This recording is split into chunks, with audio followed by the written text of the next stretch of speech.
Here it is on the agenda. Oh, hold on, are we ready?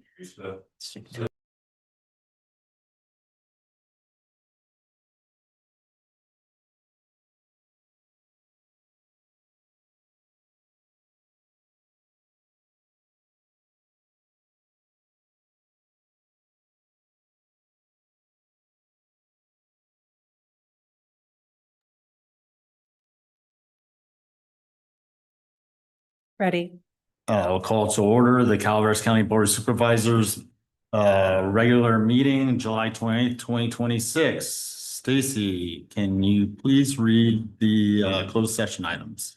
Item 1, pursuant to Government Code 54957.6, Conference of County Designated Labor Negotiators Teresa Hitchcock, Judy Hawkins, and Shay Johnson regarding the following employee organizations: Deputy Sheriff's Association, Service Employees International Union, Local 1021, Sheriff's Management Unit. Item 2, pursuant to Government Code 54956.9D1, conference with legal counsel regarding existing litigation, Tressler versus County Workers' Compensation Appeals Board case number ADJ 144-77062. Item 3, pursuant to Government Code 54956.9D1, conference with legal counsel regarding existing litigation, Verdell versus Calaveras County et al., United States District Court for the Eastern District of California, case number 226CB0577. Item 4, pursuant to Government Code 54956.9D1, conference with legal counsel, re-existing litigation, California Sport Fishing Protection Alliance versus Eastern San Joaquin Groundwater Subbasin Sustainability Plan et al., Stanislaus County Superior Court case number CB 20001720. Was there anything to report out? No. Okay, so let's go into closed session. Oh, wait, Oh yeah, public comment. I apologize. it's okay. I forgot about the onlines.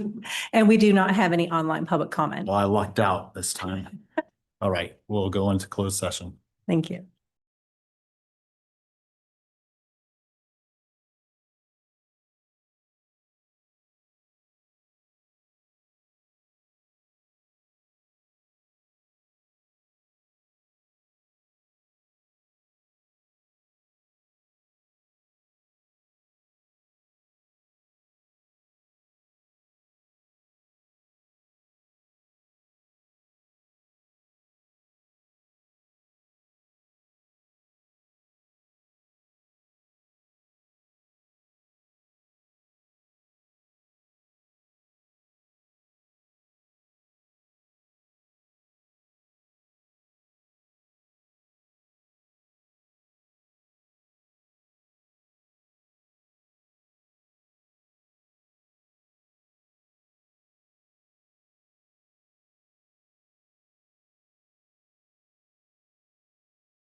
Sorry, we are ready, Chair. Yeah.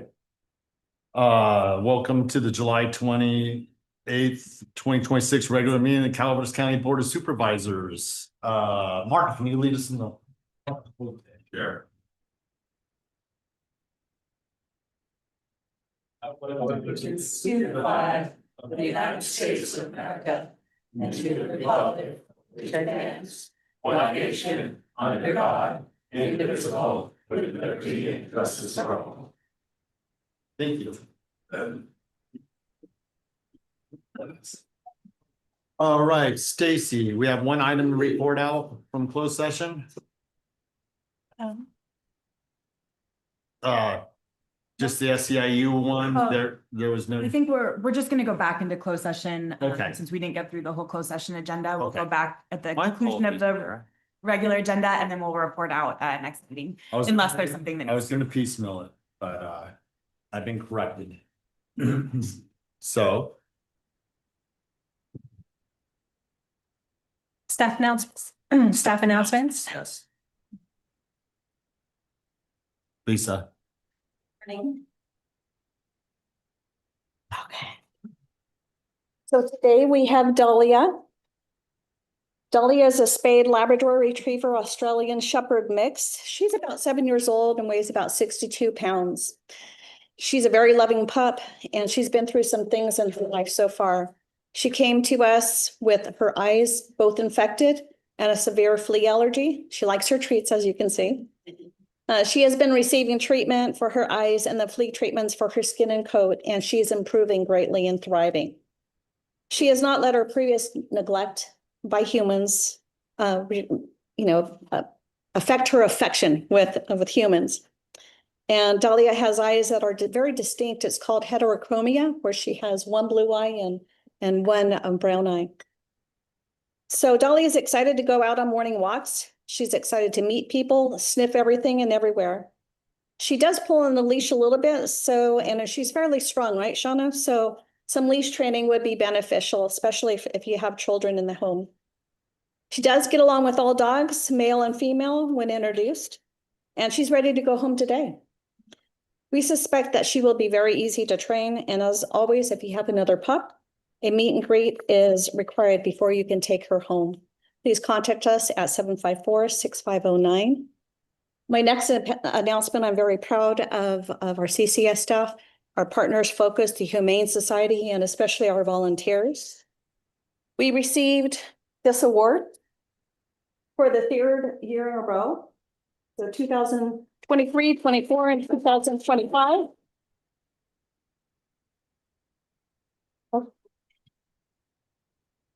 So we were just awarded this for the third consecutive year in a row from the Best Friends Animal Society in 2025.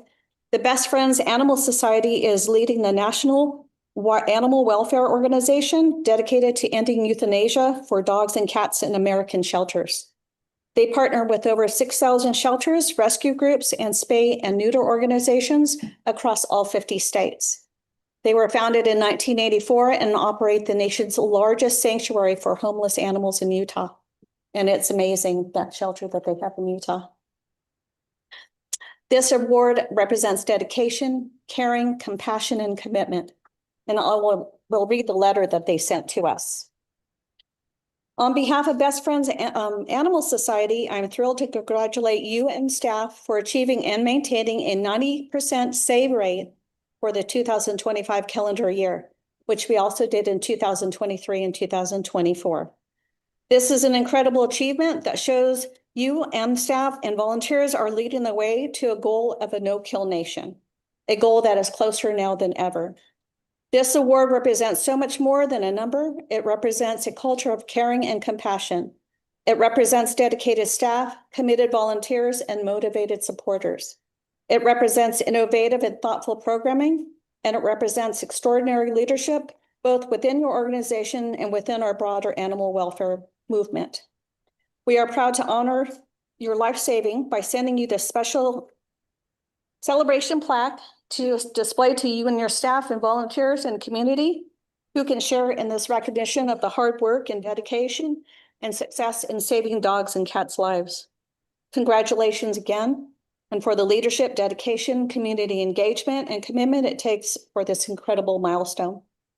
From all of us at Best Friends, thank you to you and your staff for all you do to save the pets in your care in your community. So kudos to everybody else.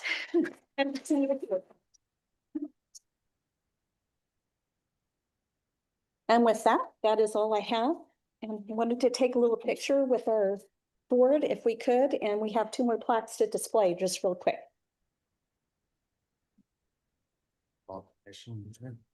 Oh, yes. All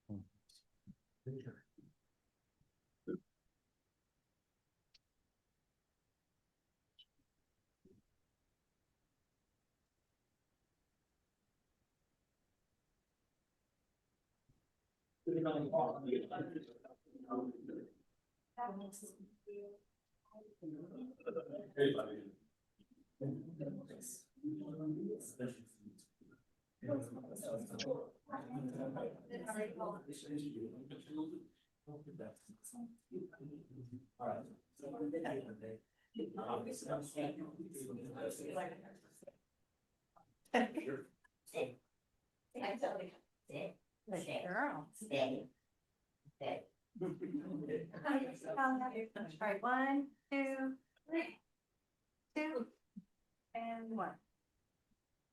Ah, there we go. I got one.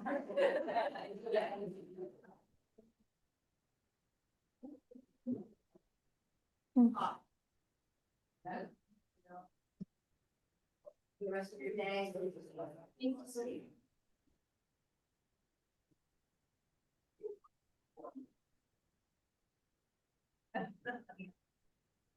It's not a good one.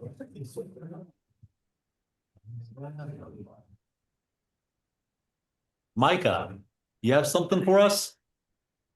Other than a nice tie? Nothing. I'm Micah Martin, Public Works Director. Just wanted to give a quick update to the board. The Calaveras County and the Calaveras County COG has been successful in reaching a partnership with Tuolumne County Transportation Commission and Tuolumne County Public Works Department in submitting a strategic planning grant through Caltrans for our Burns Ferry Bridge. So now that they've agreed to partner with us, we'll be working together through a letter of support from the board, which will be coming forth at the next meeting and applying for that grant. Hopefully we can successfully achieve that partnership and get the funding we need to finally improve that bridge. So, Excellent. thank you. Thank you, Micah. Thank you, Micah. It's a big one. Any other further staff announcements? All right. General public comment, any item of interest to the public that is within the subject matter jurisdiction of the board and is not posted on the consent or regular agendas may be addressed during the public comment period. California law prohibits the board from taking action on any matter which is not posted on the agenda unless it is determined to be an emergency by the Board of Supervisors. If public comment is completed before the 30-minute allotted time period, the board may immediately move to the next order of business. If public comment is not completed during the allotted time period, it will be continued as the last item of business in order to provide an opportunity for the remainder of comments to be heard. Thank you. We got quite a few people today. I'm gonna, The library. Thank you. Stacy did say it, but I'm gonna allow for half an hour. And if anybody gets cut out after the half an hour, you can proceed with after the regular meeting and continue your comments then, so we can move forward with business. Thank you. Can they're going to be leaving really quickly. If they could please make their comment really quickly. So sorry.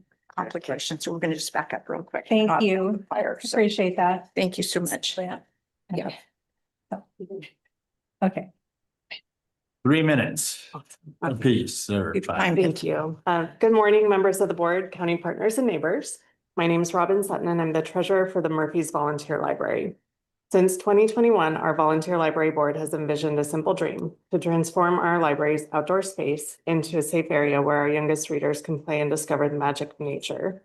Today, with the guidance and support of our county librarian and county administration, we are excited to share that we're ready to turn this dream into reality and we're requesting your permission to begin. The project is made possible by a generous 2023 bequest from a local patron's trust, given in honor of his late wife, who was a reading teacher. The bequest came with a clear directive: create a space specifically for the use and enjoyment of young readers. After 2.5 years of careful discussion and consultation, we have agreed on the perfect way to honor that wish: building a children's garden. Every Tuesday morning, our library fills with 30 to 40 children for story time. It's incredible to see so many families packed into our small building, but the fun often ends after 30 minutes. A new outdoor space will allow families, daycare groups, and preschools to extend their visits in a safe, sensory-rich environment. It will also offer visiting families with little ones another wonderful place to discover in Murphy's. Within our existing garden footprint, our vision includes, but not limited to, safety and security, the beautiful natural borders paired with secure fencing, interactive play, raised beds with sensory plants, a crawl tunnel, stepping stones, and a living teepee with reading benches. Hands-on learning, a seasonal mud kitchen, water play, nature projects, and a hidden playhouse to spark young imaginations. Per our memorandum of understanding, the Friends of the Library will fully fund and maintain the space, both physically and financially. There's zero fiscal impact on the county. What we need today is your permission, guidance, and partnership. We have strong community backing, a clear vision, and a fully funded concept that honors a meaningful legacy. We're eager to move forward and want to ensure we do so with clear communication and in full alignment with your direction and facilities team. Working together, we can give local and visiting families a safe, beautiful space to enjoy for years to come. Thank you for your time, leadership, and continued support.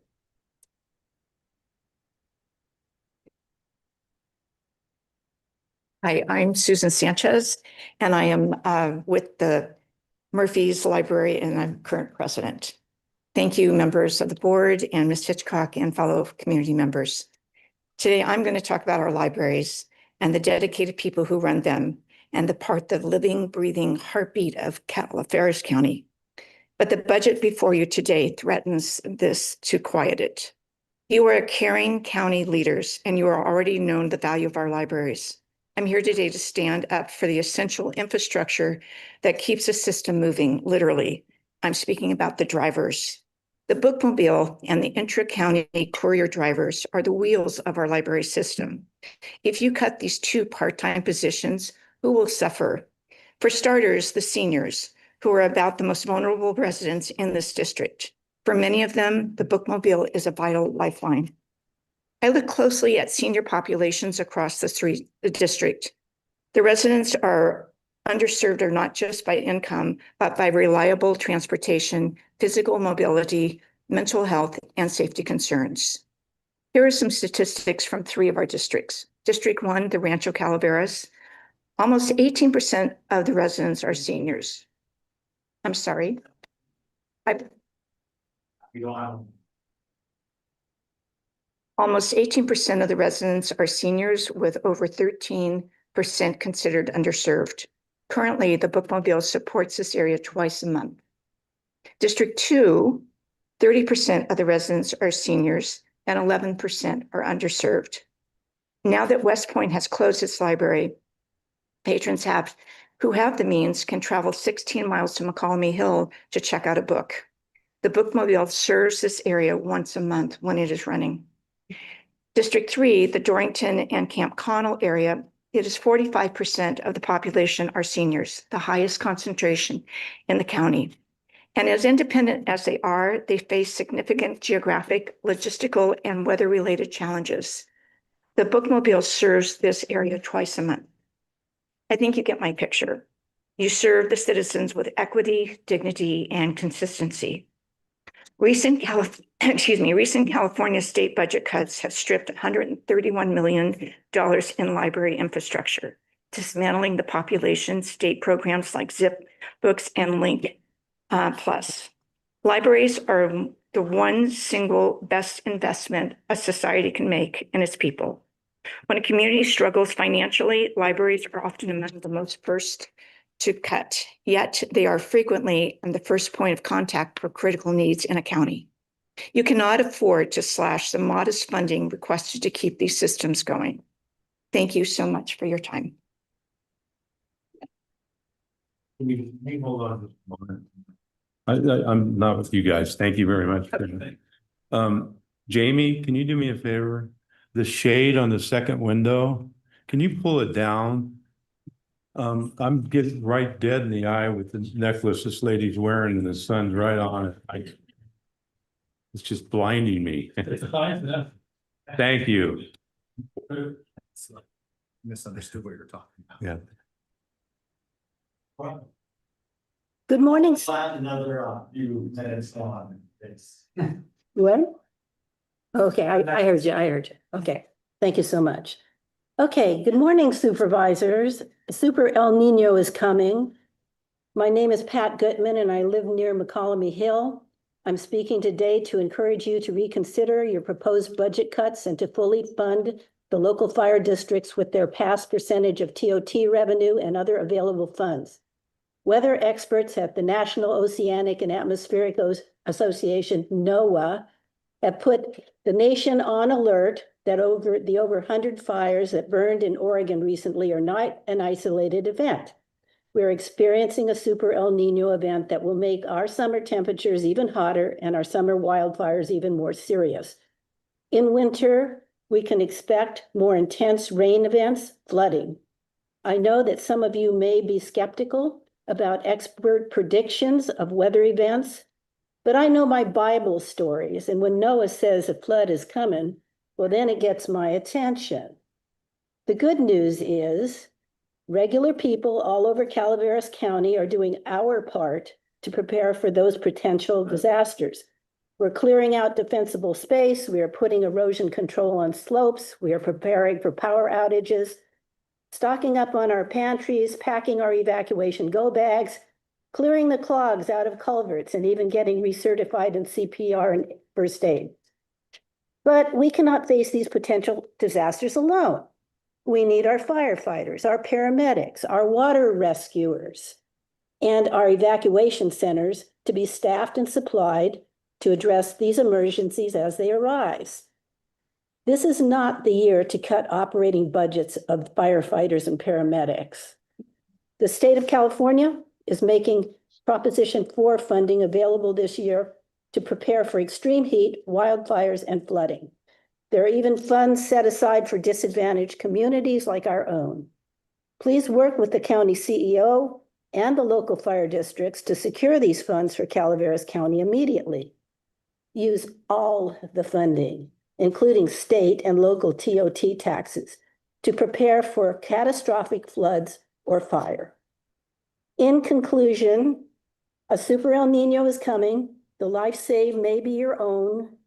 And to all the decision makers, Board of Supervisors, CEO, fire chiefs, etc., if a catastrophic flood comes this year, I would not like the loss of thousands or tens of thousands of lives to be on my soul. Thank you for listening.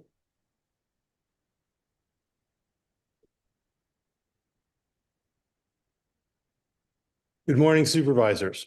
Tom and Facino, Calaveras Planning Coalition.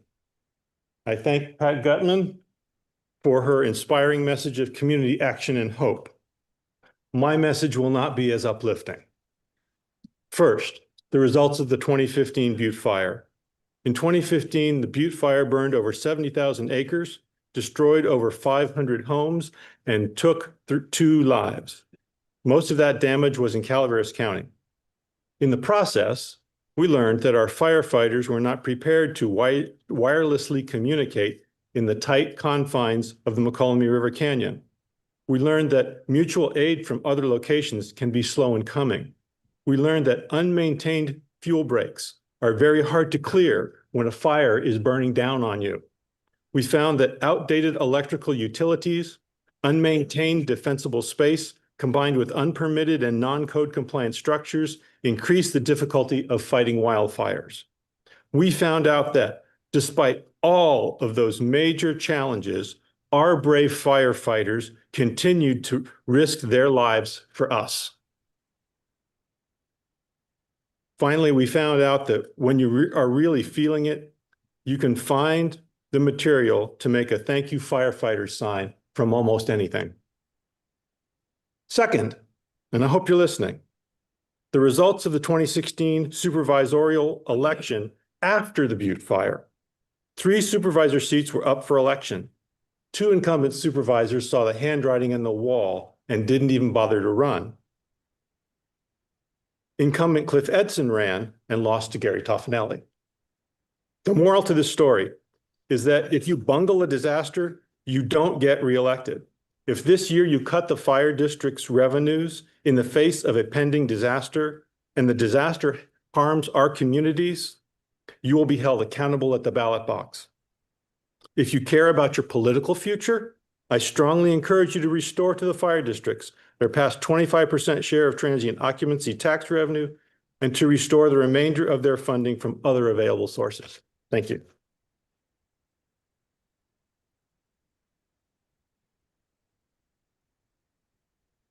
Good morning, supervisors. My name is Brenda McHenry. I live in Copperopolis. On a brighter note than the previous speakers, today I want to talk about the impressive electoral victories of the 3 supervisors who are up for re-election in 2028. In his 2024 election, Supervisor Toffanelli got 2,302 votes. In her 2020 election, Supervisor Fullendorf got 2,406 votes. In her 2024 election, Supervisor Andal got 2,525 votes. Congratulations to all of you. Now, we all know that taxes are not popular in Calaveras County. Nevertheless, the Measure A sales tax increase to staff and equip fire departments was passed in 2024. Measure A got 9,587 votes. And in 2018, the TOT tax increase to improve funding for public safety got 13,203 votes. My point is that each of these tax measures to support firefighters, taxes that people generally hate as a matter of deeply held principle, got way more votes than all of those supervisors combined. When you shift those funds away from our firefighters or use them as an excuse to cut the operating funds of our fire district, you are ignoring all the voters who supported the firefighters, who protect our family members' precious lives, our irreplaceable family heirlooms, and the very homes in which we and you live. When you cut the funds to the fire districts, you dishonor the mandate of the voters. Remember this, the electoral process works 2 ways. It puts government leaders into office, but it also replaces them. If you want to honor your own legacies as Calaveras County leaders, please restore the funding to the fire districts. Thank you.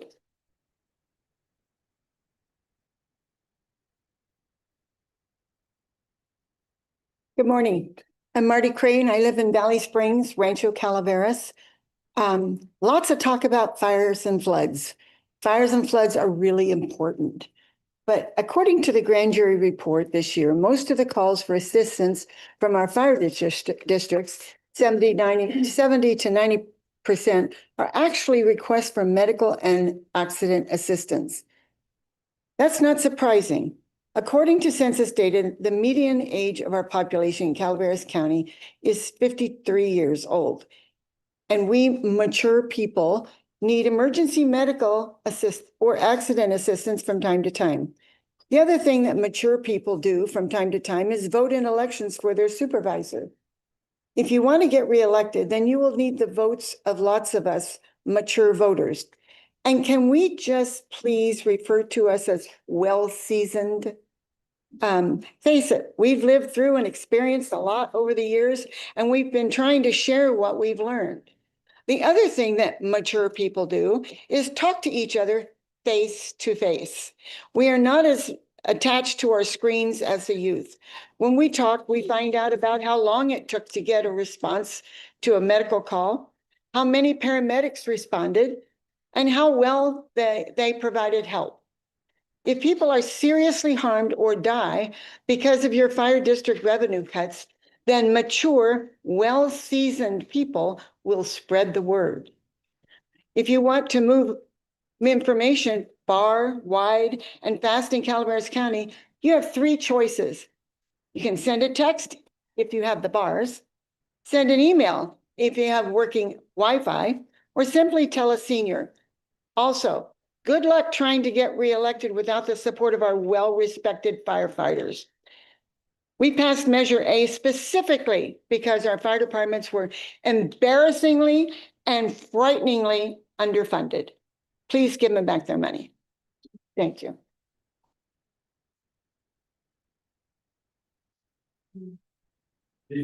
Good morning, board. Mike Johnson, Ebbets Pass Fire District, and I was trying to cut the line a little bit, and I apologize if I offended anybody because I'm on call. And first time I've heard some of these things, and just heartwarming. And thank you for the support. I really wanted to get up front to let everybody here know, and everybody in attendance, because I heard there's going to be a lot of folks talking, to get out and let folks know that we did have an opportunity to meet with county leadership last week. Thank you, Teresa, and all those that were in attendance. And while I won't go through the details, I believe the collective fire districts that are impacted by the potential or the proposed cuts in the preliminary budget, we prepared a proposal and we discussed it and delivered it. And we understand that on September 8th, there'll be a decision on that. So I'm just here to share that information on everybody's behalf on the good work from last week. And we're really looking forward to September 8th and the board's decision. And that was the message this morning. So thank you very much. Be there. And we'll be there. God will. My name is Christopher Butner, publisher of CalaverasWatchdog.com. In response to the proposed TOT funding cutbacks to the Calaveras County Fire Districts, I remind you that per the California Constitution, the protection of public safety is the first and primary responsibility of government. Article 1 declares that government is instituted for the protection, security, and benefit of the people, and the courts have long held that public safety is its foremost duty. On July 22nd, 2026, a Union Democrat letter to the editor asks, how can this Calaveras County Board of Supervisors care so little about our lives and private property? How can this board so sharply override the will of the people expressed at the ballot box to support our firefighters? On July 24th, 2026, a Calaveras citizen copied me the letter he sent to the supervisors stating, I am shocked that any board would consider such a reduction, given the extreme fire danger we live under every single day. We live in a county where we have buried friends, evacuated our homes, and watched our forests burn. For over 3 years, I have investigated and published over 300 blog posts detailing allegations of Calaveras County government's willful and intentional suppression of business development, the negligence of fire and public safety, and systemic fiscal negligence because the Calaveras enterprise won't, and not a single word has been contested by anyone in this government. You cannot have safe and prosperous communities if the county government and aligned and conflicted business bureaus allegedly, willfully, and intentionally suppress business development, are negligent of fire and public safety, and are fiscally irresponsible. In addition, over the past 3 years, all 5 supervisors have been at one point or remain simultaneously under investigation or under warning letter by the California Fair Political Practices Commission Enforcement Division for violations of the Political Reform Act, a milestone unheard of in its 52-year history of the FPPC, because none of you can even complete and submit your own campaign finance forms correctly and on time. In conclusion, 1, this Calaveras County government is in violation of the Constitution of the state of California. 2, this administration is the primary clear and present danger to the Calaveras County citizens it is tasked to serve and protect. 3, None of you are qualified to be in any government or business bureau leadership position managing multi-million-dollar budgets. You should all be in debtors anonymous. My name's Christopher Butner, publisher of CalaverasWatchdog.com.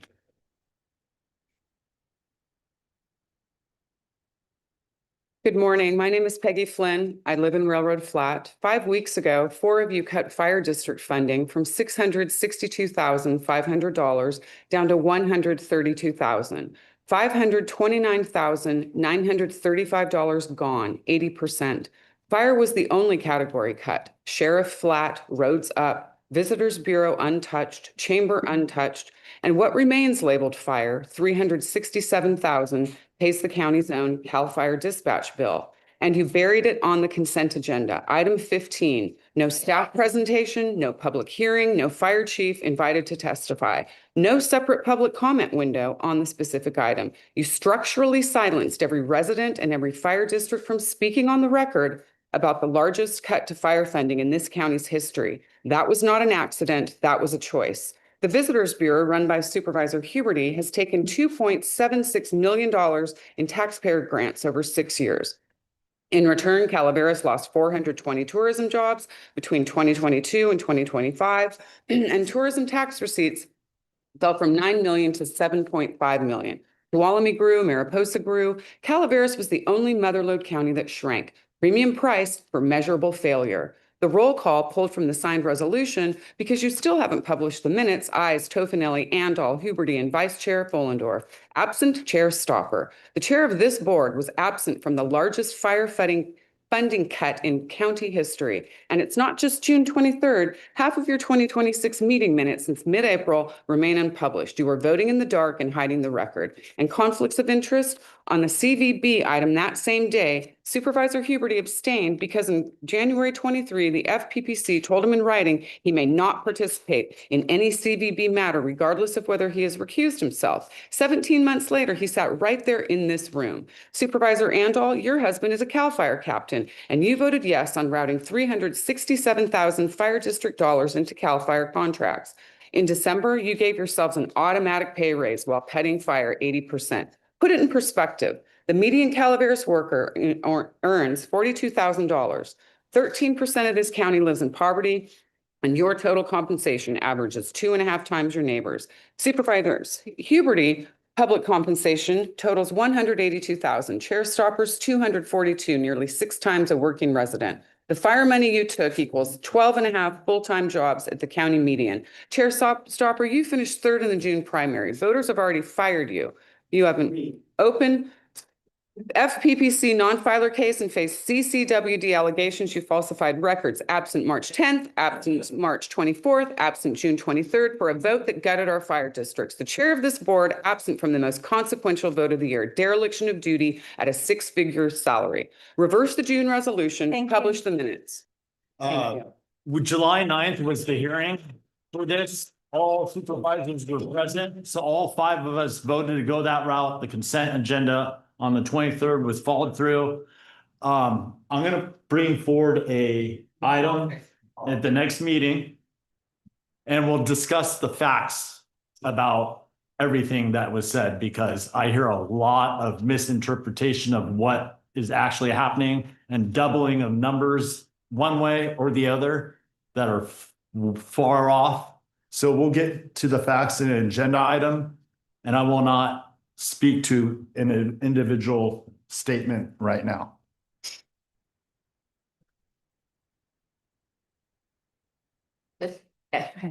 Make sure we were good. Hi, good morning, supervisors. My name is Martha Rubin, and I am an Arnold resident.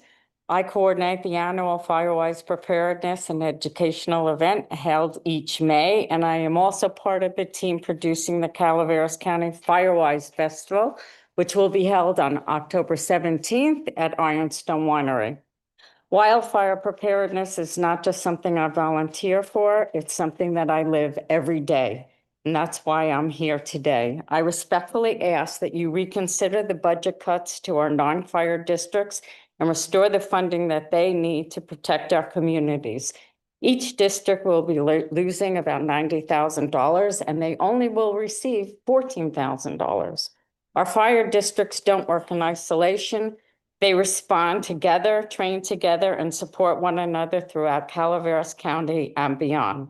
When one community is threatened, they all answer the call. Public safety depends on that teamwork. I understand the county is facing difficult financial decisions, and I know everybody is being asked to make sacrifices, but I do not understand how reducing funding for the very people who protect our lives, homes, businesses, and forests can be the right solution. I also question why the decisions of this magnitude were made without first collaborating with the fire districts.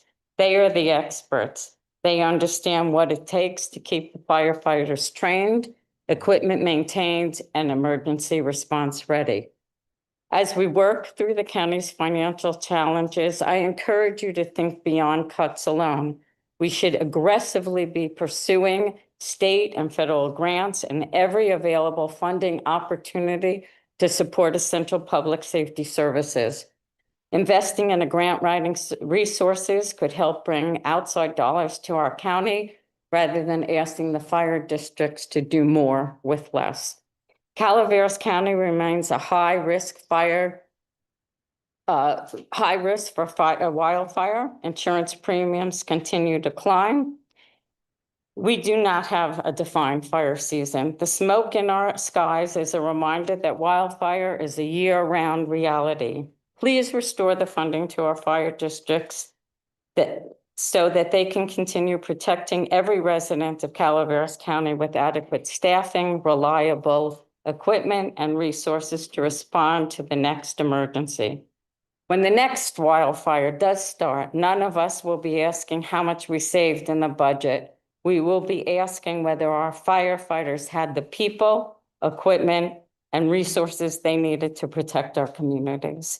I respectfully ask you to restore these critical funds, and I thank you for your service. Thank you. We're gonna have one more person speak in the half an hour. He's speaking right now, but Can I go after you? Because it's very important. he's the last one. It's fine. He's the last one. I would like to say something, but if it's not the time. Well, you can go at the end of the meeting. Sure, whatever you'd like. I appreciate it.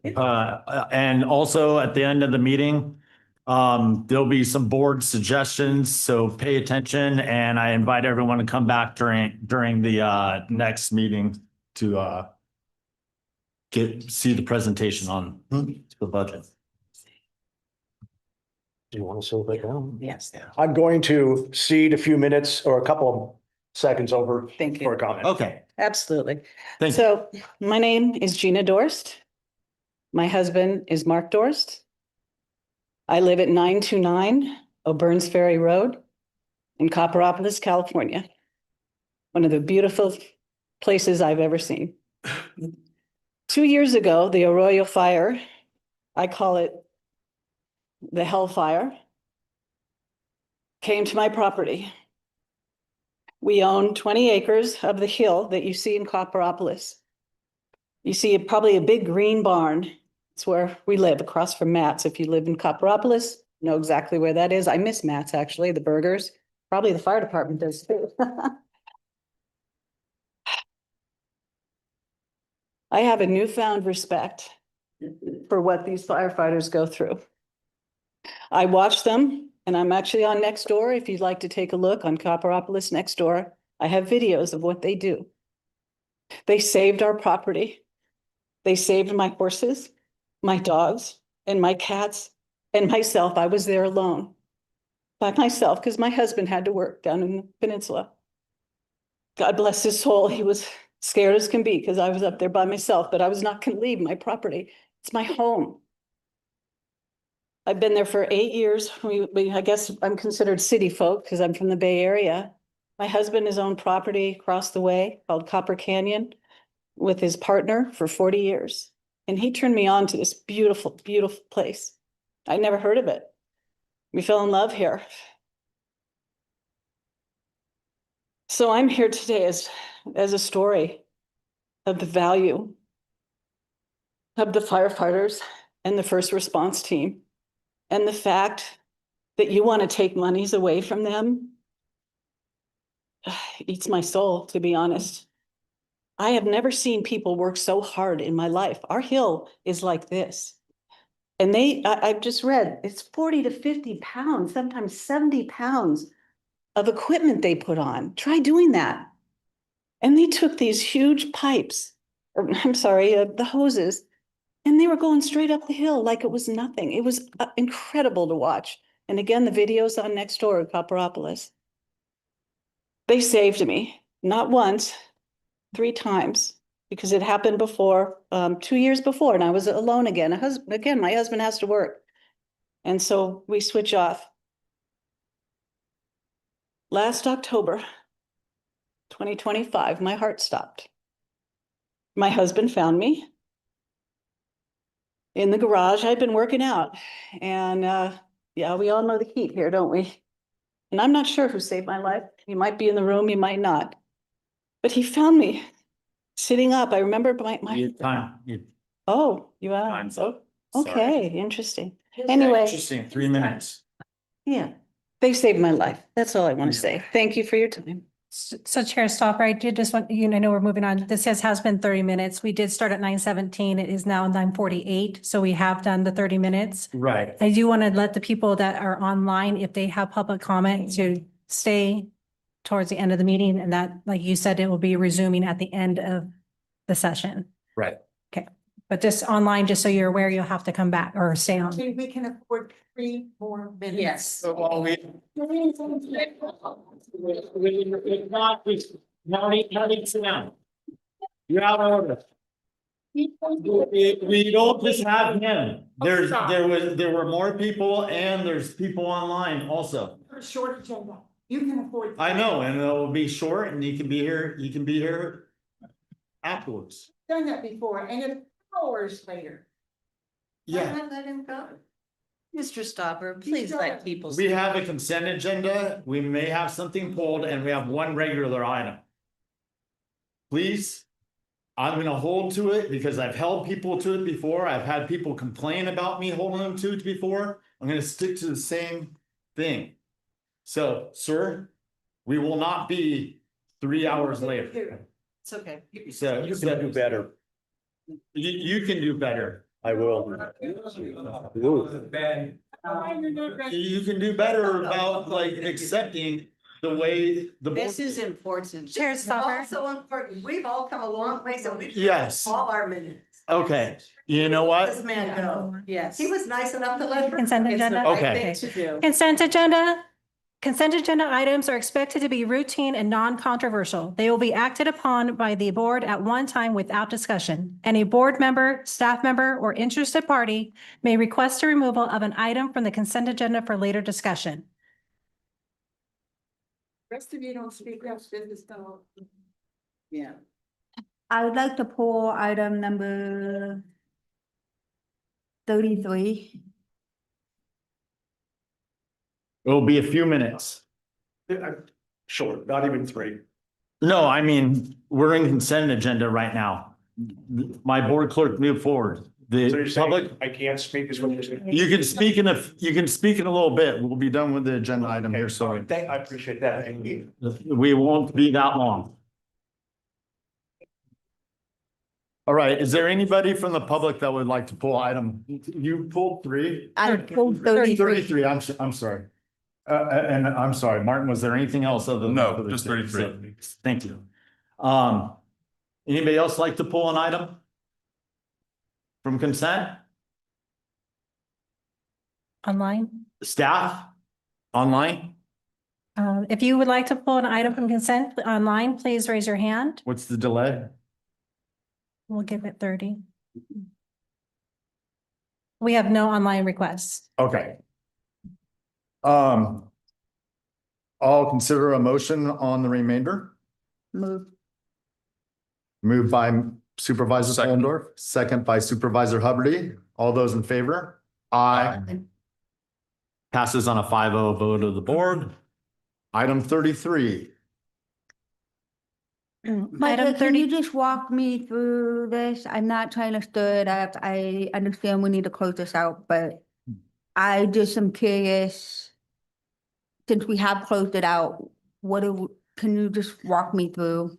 I what we're apologize, closing up Vice here, Chair. please? May I read it out just for the public so they know what we're, Oh, which I'm item it was? sorry. That's okay. Stacy, I was trying to hurry up. Sorry. Item 33, action item, Public Works, authorize the Director of Public Works to execute contract change order 87 in the amount of $378,467.20 credit to the county, and contract change order 88 in the amount of $1,508,353.90 to contract 1200 to 103 Wagon Trail Phase 1. Lesokit Construction LLC requires a 4/5 vote. Yes, Madam Vice Chair, Michael Martin, Public Works Director. So these are the two final contract change orders for the project. So this is part of the contract closeout process. Yeah. Item number 87 is what's called a balancing change order. So that's when we zero out all the line items on the billable items for the project. And we received the credit for that, actually, because we didn't perform all the work. And then also change order 88 is the magnitude of escalation, which we knew was pending.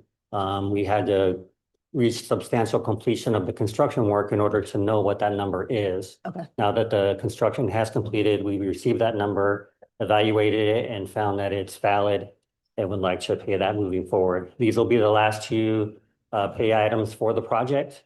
After this, we'll be moving forward with project closeout, acceptance of the punch list work, acceptance of the right-of-way, returning that back to Caltrans, and a few other items. So this is a big step in the completion of that work. Thank you for putting that. A credit back. Credit back. That's the first. Yeah. Yeah, I know.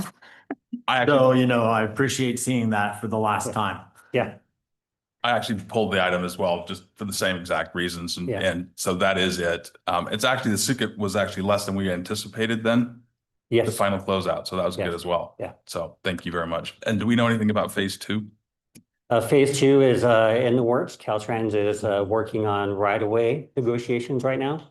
They're moving forward with the funding that's been provided to them through the COG, and looking forward to reaching the design phase of them after the right-of-way negotiation. Thank you, Micah. Okay. Public comment.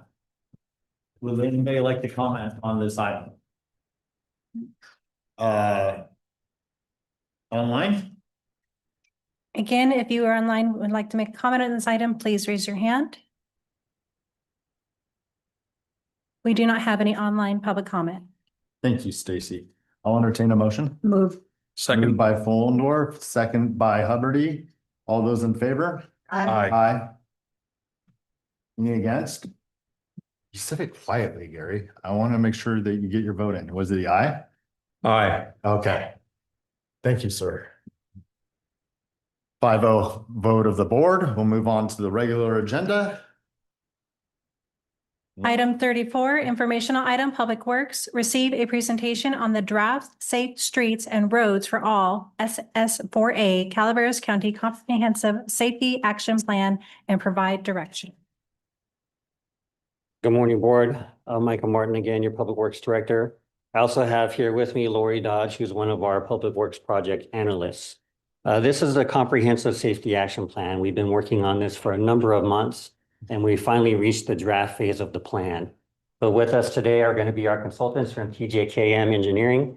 They handled a lot of the preliminary and community outreach work that's gone into developing this plan. They'll be actually presenting the plan to you today. And with that, we're hoping that after this draft review, the board will approve us to move forward with a public comment period where the public will have opportunity to address any additional comments or questions regarding the plan, and then eventually return back to the board with final acceptance of the plan. And again, a reminder, this plan is focused on traffic safety throughout the county. It also gives us the tools and resources we need to better plan for projects related to those categories, and also position us well for future funding opportunities as grants become available. I will now turn the time over to TJKM, our consultants, for their presentation.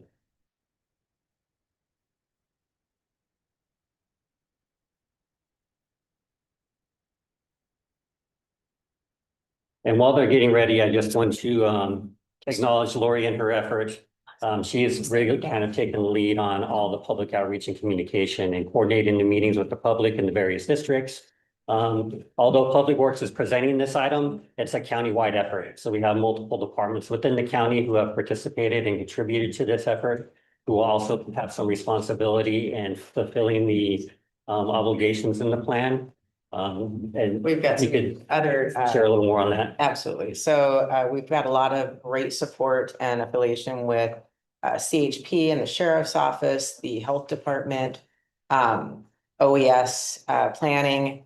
Everybody's been really supportive and active, and we appreciate all of their input. And as we move forward, we're going to be there'll be outreach components to this and training and what have you, that those departments will take the lead on.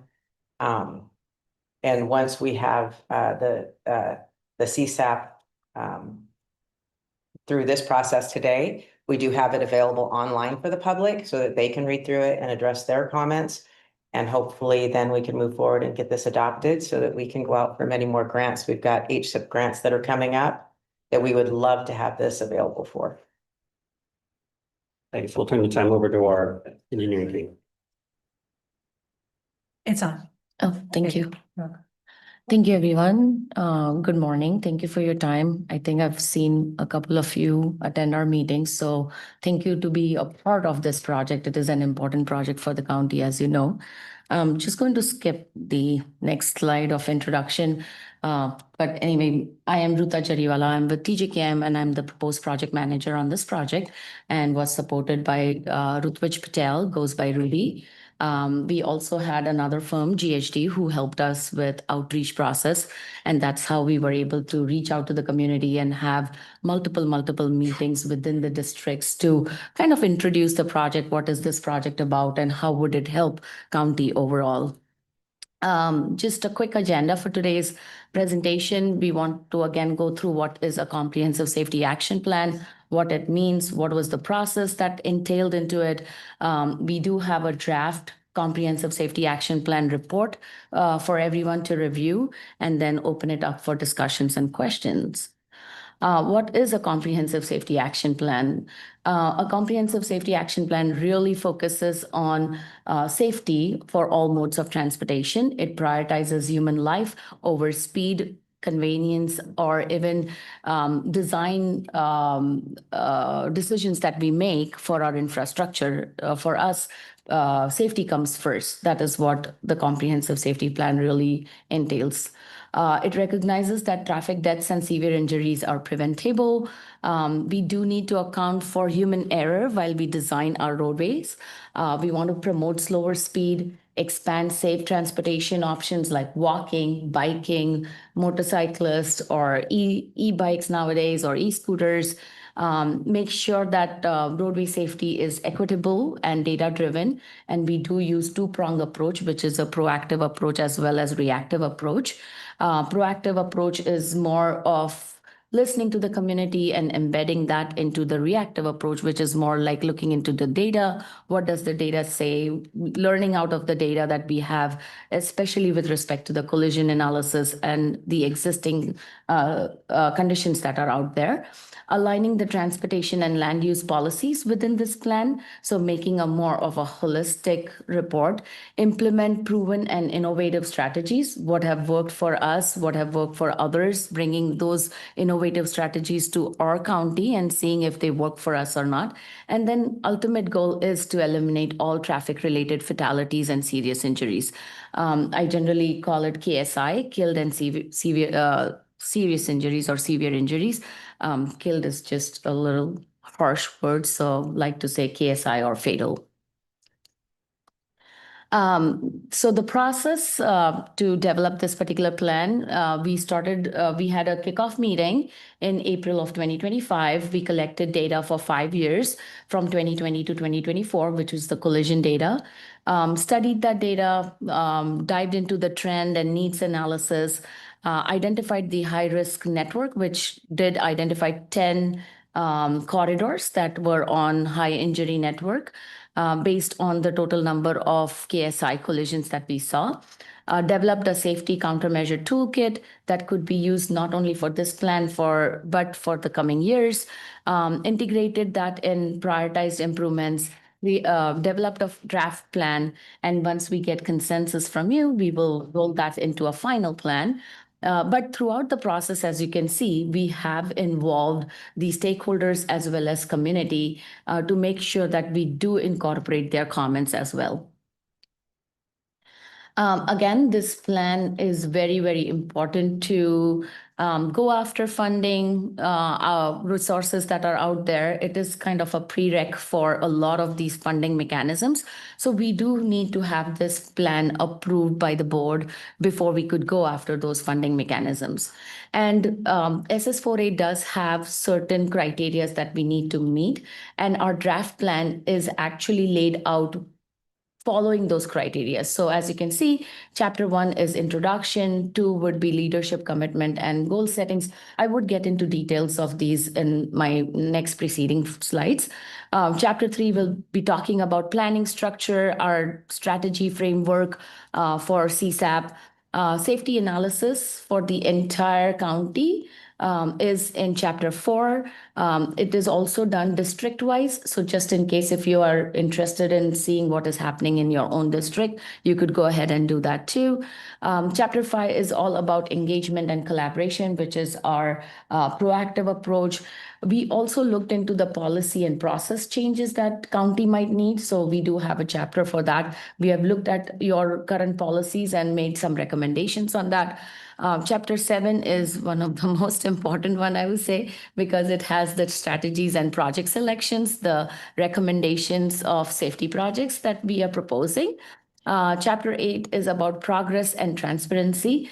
It is an important chapter because this particular plan is a living document. It is not like another planning document that would sit on your shelf and you don't do anything about it. Feds do want you to visit these plans again in 3 to 5 years, update them, and see the benefits that you have gained out of the implementation that comes along with it. So that is really an important aspect that they do want you to look at the plan. And then implement and funding. Again, we have these plans, but we do not have a good funding source or implementation strategy. Then these plans sit on the shelf. We don't have an action item for it, right? So that chapter is, again, an important chapter because we have laid out exactly which are the different grant funding sources we can tap into to have these projects implemented. As I said, chapter 1 is an introduction chapter, just overall overview of the entire county. It also outlines the planning context as well as study methodology that has been used in this plan and relationship of CSAP with local, regional, state, and federal transportation initiatives. Leadership and commitment and goal setting is all the commitment that we have received from you, all the support that we have received from you. So it does talk about the measurable goals, identifying the leadership responsibilities, and what you should do from here, like formal resolution that I think we have already presented that to you. We do want an approval on that too. And there are some leadership letters that we have sent that we need signatures so that it does say that you are with us on this plan. And then planning structure, it outlines the roles and responsibilities of the county departments, partner agencies, advisors, and the stakeholders within this plan. Safety analysis, as I mentioned, we did look at 5 years of data. It was also done district level. So if just in case if you want to see what is happening in individual districts, you can also do that. It identifies high injury network. And as you can see that every district had some different trends. For example, I'm just going to name a few, like District 1, the top 3 trends were improper turning, DUI, unsafe speed, versus District 4, we were looking at it where improper turning, unknown factors like, distracted driving, things like that, or unsafe speed were the top 3 factors. So every district has their top three factors, sorry. But when you look at it it across all the 5 districts. 2 factors that really emerged were improper turning and unsafe speed. So we have made sure that we have incorporated those in our findings and in our proposed safety projects as well.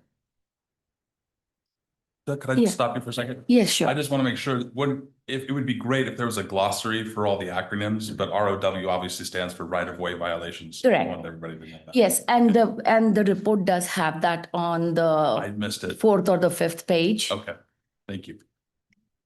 Sorry, you had a question. Well, I was just gonna say, I don't know how much of this is on Caltrans highways, but some of the unsafe turns, improper turning, we have the new stoplights that are gonna be on in Valley Springs at that intersection with Marvell Shopping Center, and that's where a lot of those happen. So Right. just so we're on the same page here on what your Yes. planning is going on, what's happening. So our study was involving only the right of way within the unincorporated Calaveras County. Okay. But we did study Caltrans right of way separately, and we have made a list of our concerns, and we are going to share that once we get this plan approved. We are going to share that with Caltrans so that we could have some kind of joint venture to go after certain projects. Yeah. Okay. And I just want to clarify what these numbers are unincorporated and not. only unincorporated. Well, comment on that slide also, get to it for a second. I'm done, thank you.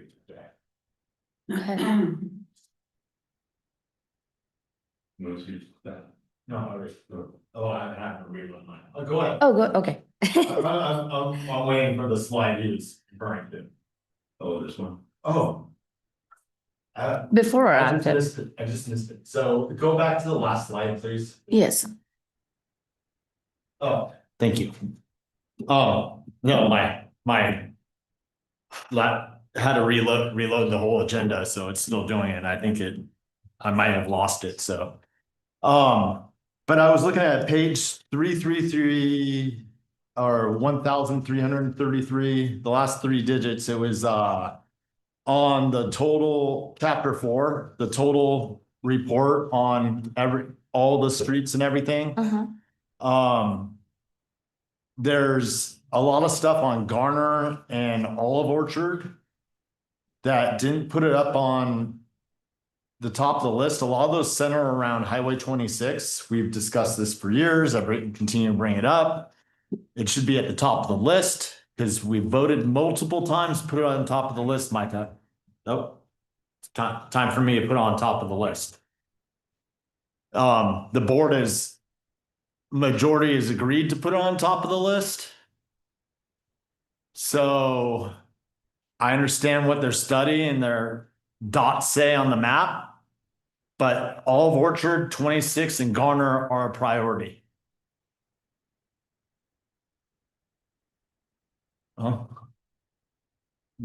The board has voted on it, on our capital improvements and multiple times for safety. Board Chair, I could just address that really quick. So in our next agenda coming up, our next board meeting, we do have what's a cooperative agreement with Caltrans to initiate some studies on that intersection to perform some of that work. It's also been captured in our 5-year CIP as a high priority project. So as our efforts with that co-op agreement continue to make progress, we should start seeing some plans come forward with some improvements in that intersection. I was just looking at the numbers going through the report on the different roads, and you can see it all centered right around the same intersection. So I mean, and some of the other ones that were reported on, I don't see as many dots that put it up as priority. So maybe I didn't really look at the deep numbers, but thank you. Yeah, but that's a big part of us getting grants is the actual numbers and collisions, because if people aren't reporting, then it's hard to get the money, right? Yes, but at the same time, when we put the grant applications together, we kind of use both proactive and reactive approach. So sadly, a lot of these grants do give a lot of weightage, like you're saying, to the collisions that have occurred at certain intersections and roadway segments. And if it is not reported, then we do get dinged up on it, because then we don't have a high BC ratio or benefit to cost ratio. So what we do is, when we put application together, we merge those intersections that have a lot of collisions with similar type of characteristics together. That way, even if an intersection has similar characteristics but does not show as many collisions, we can still combine them in grant application and get funded. I understand. The dots are kind of a little bit off the intersection. I'm wondering if that high speed area, when people get hit, they get knocked to the spot and they put the dot out where they land. Because those are because of the intersection. Right. So for that also, we don't consider collisions happening exactly in the center or 0, 0, we generally take 250 feet intersection radius. So anything within that 250 feet on both the sides. So actually 500 feet. Dot still to 250? No, not the dot, but everything within that box is considered as collisions at an intersection. Yeah, and the dots are actual lat and long that the PD reports while reporting a collision. So even though it is outside the intersection, but within that 500 feet box, it is considered as a collision at an intersection. Because Ruta, I'd like to look at a couple on my map as well, because the actual box is in a HOA as opposed to on the highway, and I believe it happened on the highway. And that's what I'm talking about, like not only reporting the incident, but correct reporting and maybe double checking the data, because sometimes stuff happens. Yeah, so we have, but if you feel that there is still an error, please do let us know, and we would definitely, look into it one more time. And we have collected the data from different sources. So we have taken it from TIMS and Switters and PD and kind of brought all of them together. So definitely, if we have made an error, we'll definitely go and look into it again. So moving on to the next slide. So overall, we did see that we had 356 injury collisions, and the injury collisions are made up of killed or fatal, as I said, severe injury collisions, visible injury, and complaint of pain. And as you can see, 6% contributed to fatal injury, 21% severe injury, 46% visible injury, and 27% complaint of pain. We also looked at different modes that were involved in these collisions. So 2% pedestrians were involved, 2% bicyclists. Sorry, the percentage over here is not seen, but we have 19% motorcycles, 1% truck, 2% others, 4% unknown. It was not reported which type of vehicle, and 70% either passenger car, pickup, or trucks. Overall, when we look at the collision types, hit object, overturn, and head-on are the three major collision types that have occurred within our county. And the violation category that have led to these collisions are, again, as I mentioned before, improper turning, DUI, and unsafe speed. We also looked at lighting conditions, and 36% of KSIs occurred during dark time, at nighttime, and location, 71% of them were on roadway segments, and then approximately 30% at an intersection. So that is the overall trend that we have seen with the collisions. Based on the trend analysis, we have identified the top 10 high injury network from Little John Road to Baldwin Street to Murphy's Grade Road. And even though we have looked at the top 10 corridors, but when we came up with the projects for like identification of safety projects, we have considered all the roads, all the intersections, and lumped them together into our safety projects.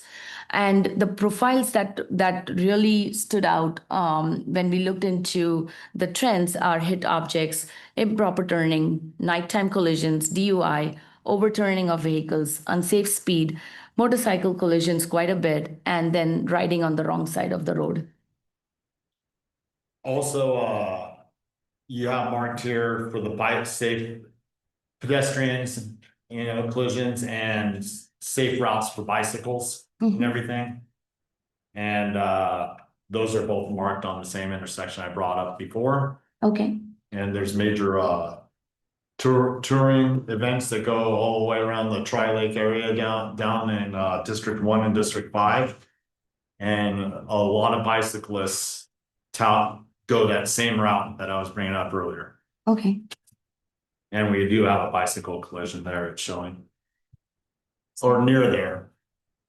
Since that's safety, the bicycle happened right down the other side of another street, but pedestrian, I can't believe somebody was walking on Olive Orchard right there. There wasn't enough room on that bridge for 2 people. People do all sorts of things. Then the next section of this is chapter 5, engagement and collaboration. We just want to kind of give you a gist of what was done. We did coordinate with partner agencies, stakeholders, school representatives, public safety representatives, community organizations to reach out to residents through in-person meetings or virtual meetings. And they were done per district. We had surveys, online engagement tools. We did have a project website, a map input platform where people could go and give us their comments and feedback. So we did receive 52 online survey comments as well as 63 interactive map comments. We had 4 technical advisory meetings, 5 virtual community meetings, and 5 in-person meetings. And we had approximately 95 to 100 attendees in these meetings. The themes that were brought up in those meetings were, again, speeding, lack of lighting, guardrails, rumble strips. Community did want to see speeds lowering down, also striping and no shoulder issues, enforcement issues, and 4-way stop at SR 4 and 26. So we have kind of collected all that information. The next chapter is policy and process change. Like I mentioned, we really believe that just engineering solution is not going to give us the best benefit. We need to really incorporate education, enforcement, other E's into our plan also to make it a robust plan. So with that said, we do have some recommendations with respect to education and outreach program, enforcement policies and practices, safe roads policies and engineering policies like speeds, intersection safety, and targeted policy for safe speed. And through this project, we actually had an opportunity to go after the grant funds for OTS. And we applied for it. And fortunately, we were able to get funding from OTS to look at the speeds within our county at certain corridors. So I think that's a good first step to get grants from different funding sources. With that, we would like to jump into strategy and project selection. Rudy would go through all the projects that we have recommended through this process. We have taken, so SS4A does want us to look into FHWA proven strategies that have helped reduce these type of collisions. So we have followed those guidelines because that is the requirement of the plan.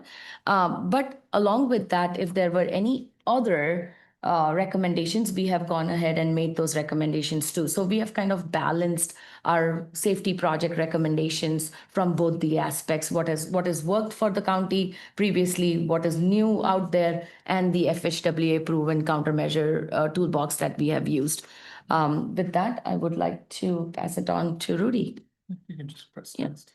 Thanks, Rita. So if you go to the next slide, I'm going to walk you through about 7 projects we've identified for the county, looking at the data that Ruta mentioned in her earlier presentation.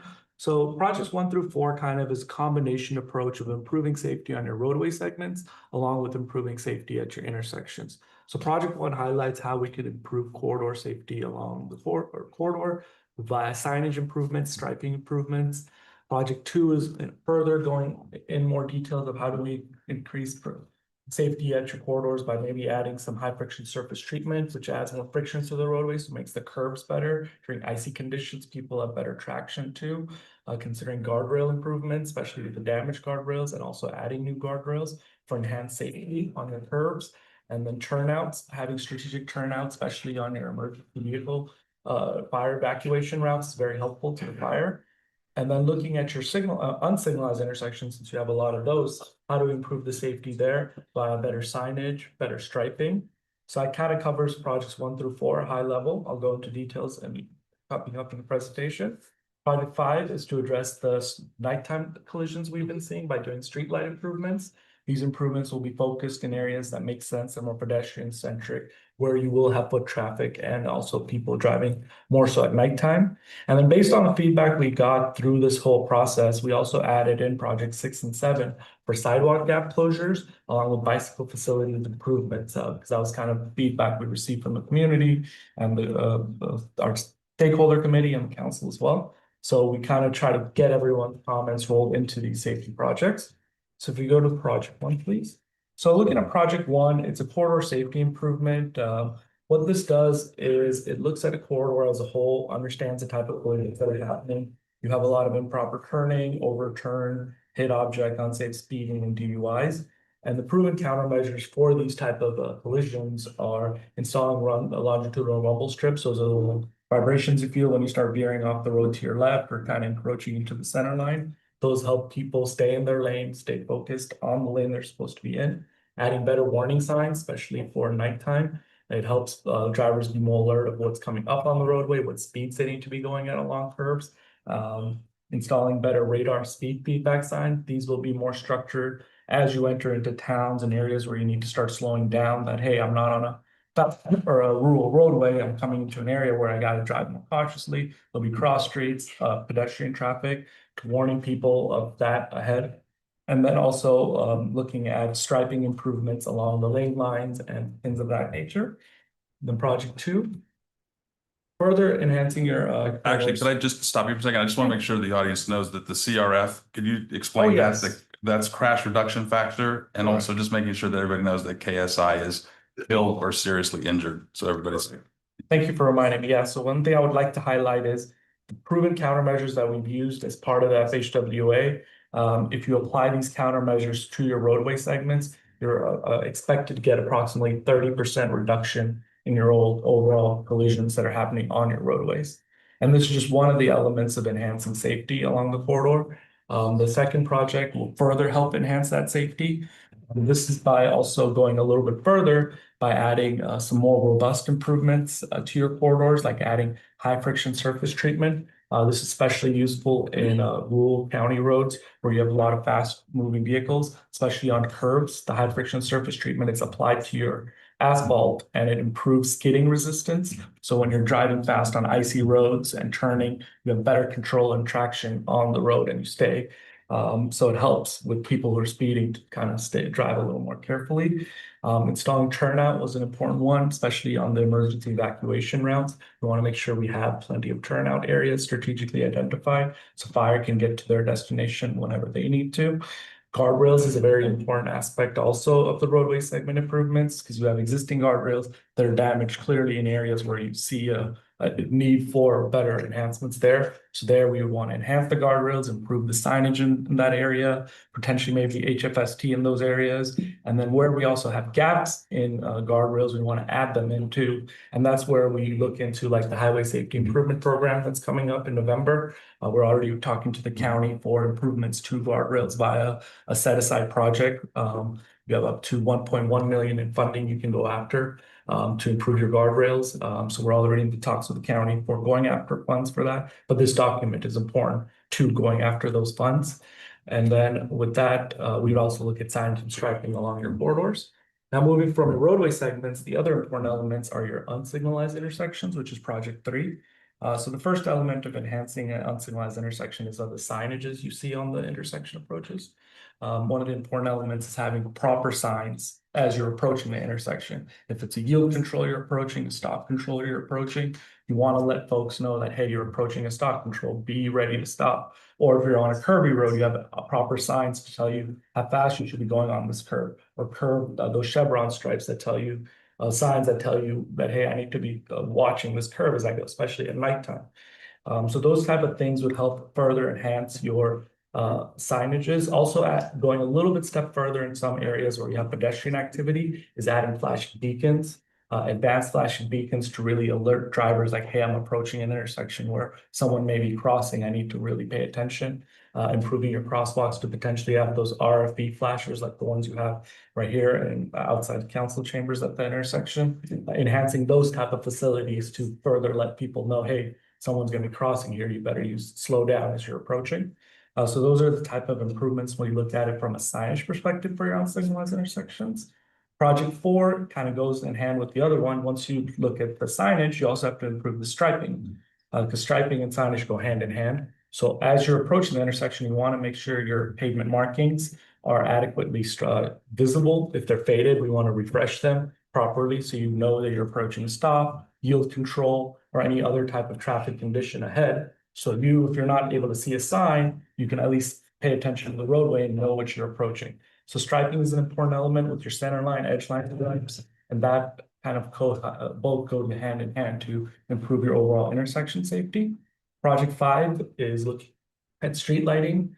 This is also a vital part based on the collision data. We do have 36% of your collisions happening at nighttime. So adding street lighting is a very important element. And but with county, we have to be mindful of where we're going to add the street light since it's so vast and so open. We're not going to add a light in the middle of nowhere. We want to keep it in more pedestrian centric areas where you have foot traffic and, you know, people that are actually using the roadway at nighttime to better alert those areas and make them safer. And this would apply at intersections as well as corridors as needed. Then project 6 we added based on a lot of the public feedback we got is a sidewalk gap closure, especially in areas where you do have foot traffic and where people are trying to get to their destination, whether it be school, shopping, or anything, and they have gaps in their network. We want to fill those in with projects that are available or areas that we were identified through the public feedback we have received and things of that nature. So we added that in here. Again, by no means this is the only list here. There's a starting point. As we hear more feedback, as we continue working with the county, we can always look at adding in more locations as needed. Project 7 is our bike facilities improvement project. Again, this is also to enhance the bikeability around the county for better safety for bicyclists, because we do have folks that like to bike out here, surprising as it may be. And, you know, we want to make sure they have a proper facility on these roadways to bike, especially where we have the space where we can use the shoulder to create a bike lane safely. We want to do that. And we've identified some preliminary locations based on the feedback we got. One of the last few projects we've identified is alcohol awareness program, as DUI is a big concern within the county. So this is just an ongoing effort that the county's already been putting in. We're just further augmenting it by, you know, confirming that, hey, this is always an ongoing thing that we need to be aware of, educate folks, and work with the county to continue building on the work they've already been doing. And then the last thing is Angels Camp. We did bring in a project for Angels Camp a little bit later in our study, based on the discussions we've had with the county. And on the projects I discussed earlier, which was project 1 and 2, which were the roadway safety enhancements, with intersection improvements 4 and street lighting, are also identified for Angels Camp for improving safety around the town, city of Angels Camp as well. And that one, hand it back to Ruth. So the last 2 chapters are again for progress and transparency, because we want to make sure that we do have a before and after evaluation. We understand the benefits of the implementation as well as the safety measures that we are proposing. And then we need to go after funding. So we need to have an implementation plan to make sure that we tap into those upcoming grant opportunities that are there. So that has also been laid out in the report. That way county can keep a track of it and go after the funds to implement these countermeasures and safety projects that we have identified. Next step is once we receive all the comments from you, we address your comments, we roll this into a final safety action plan and bring it back to you for adoption. So that is our next steps. And with that, I would like to open for discussion and questions.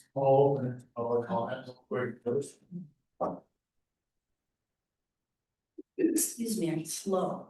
No, and for the safety roads Yeah. discussion, absolutely, sweet.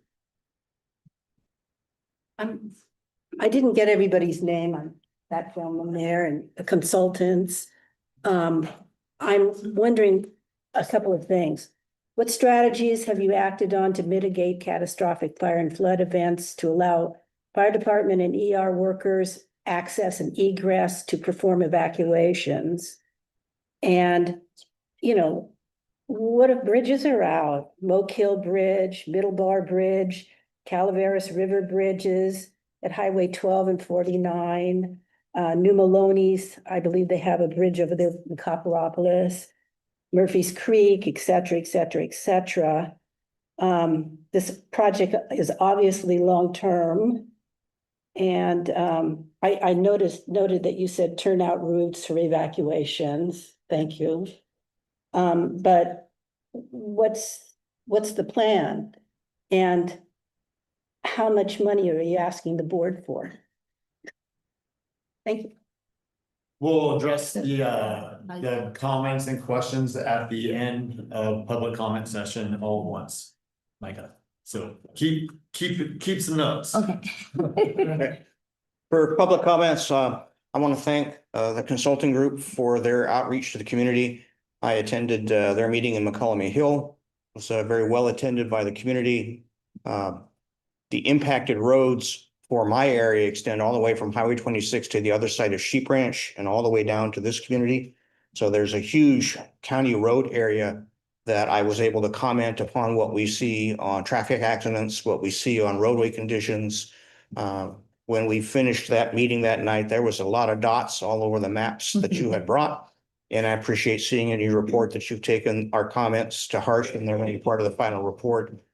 There's a variety of issues that caused the accidents across at least my district, both weather related and human caused. And so I look forward to the final report and am hopeful that this will give us a stronger leg to stand on to get some funding to make those things happen and lessen the number of events that I've got to go to. Thank you. Thank you, Bill. I would like to add, actually, it was Bill's staff that I met out at one of your fire stations and told some of the roadways. Yeah, we were able to share some of our hot spots, if you will, and offered to help escort these folks through areas of the county that they may not have been too familiar with, or maybe didn't want to go by themselves. There's some places out there, so I appreciate their work. Thank you. Thank you, Chief. And I do want to say you have the most mileage of roads in the entire county, so.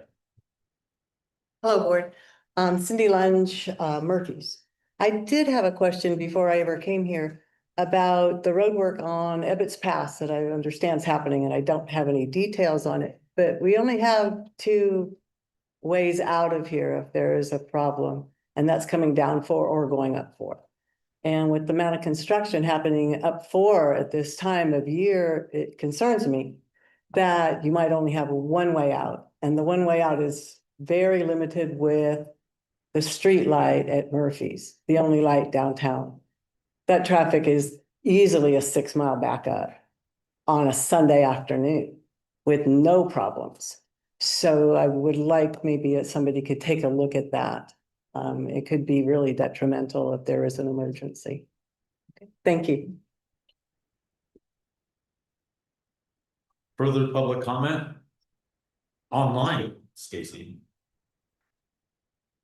If anyone online would like to speak, please raise your hand.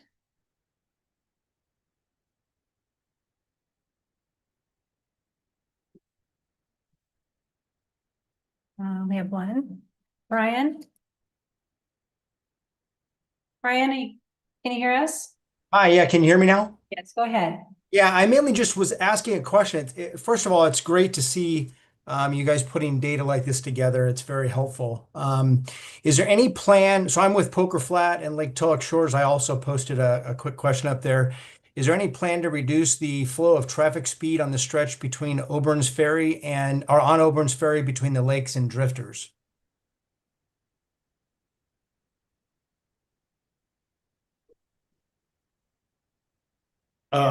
Is that the only public comment? Yeah.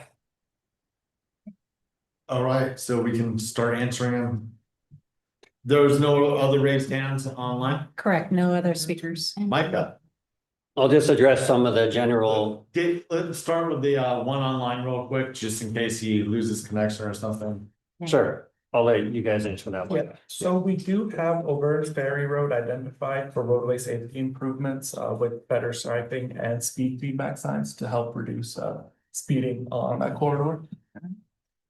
And then in our OTS grant application that we did, that particular segment will also be studied for the existing speed that we see out there.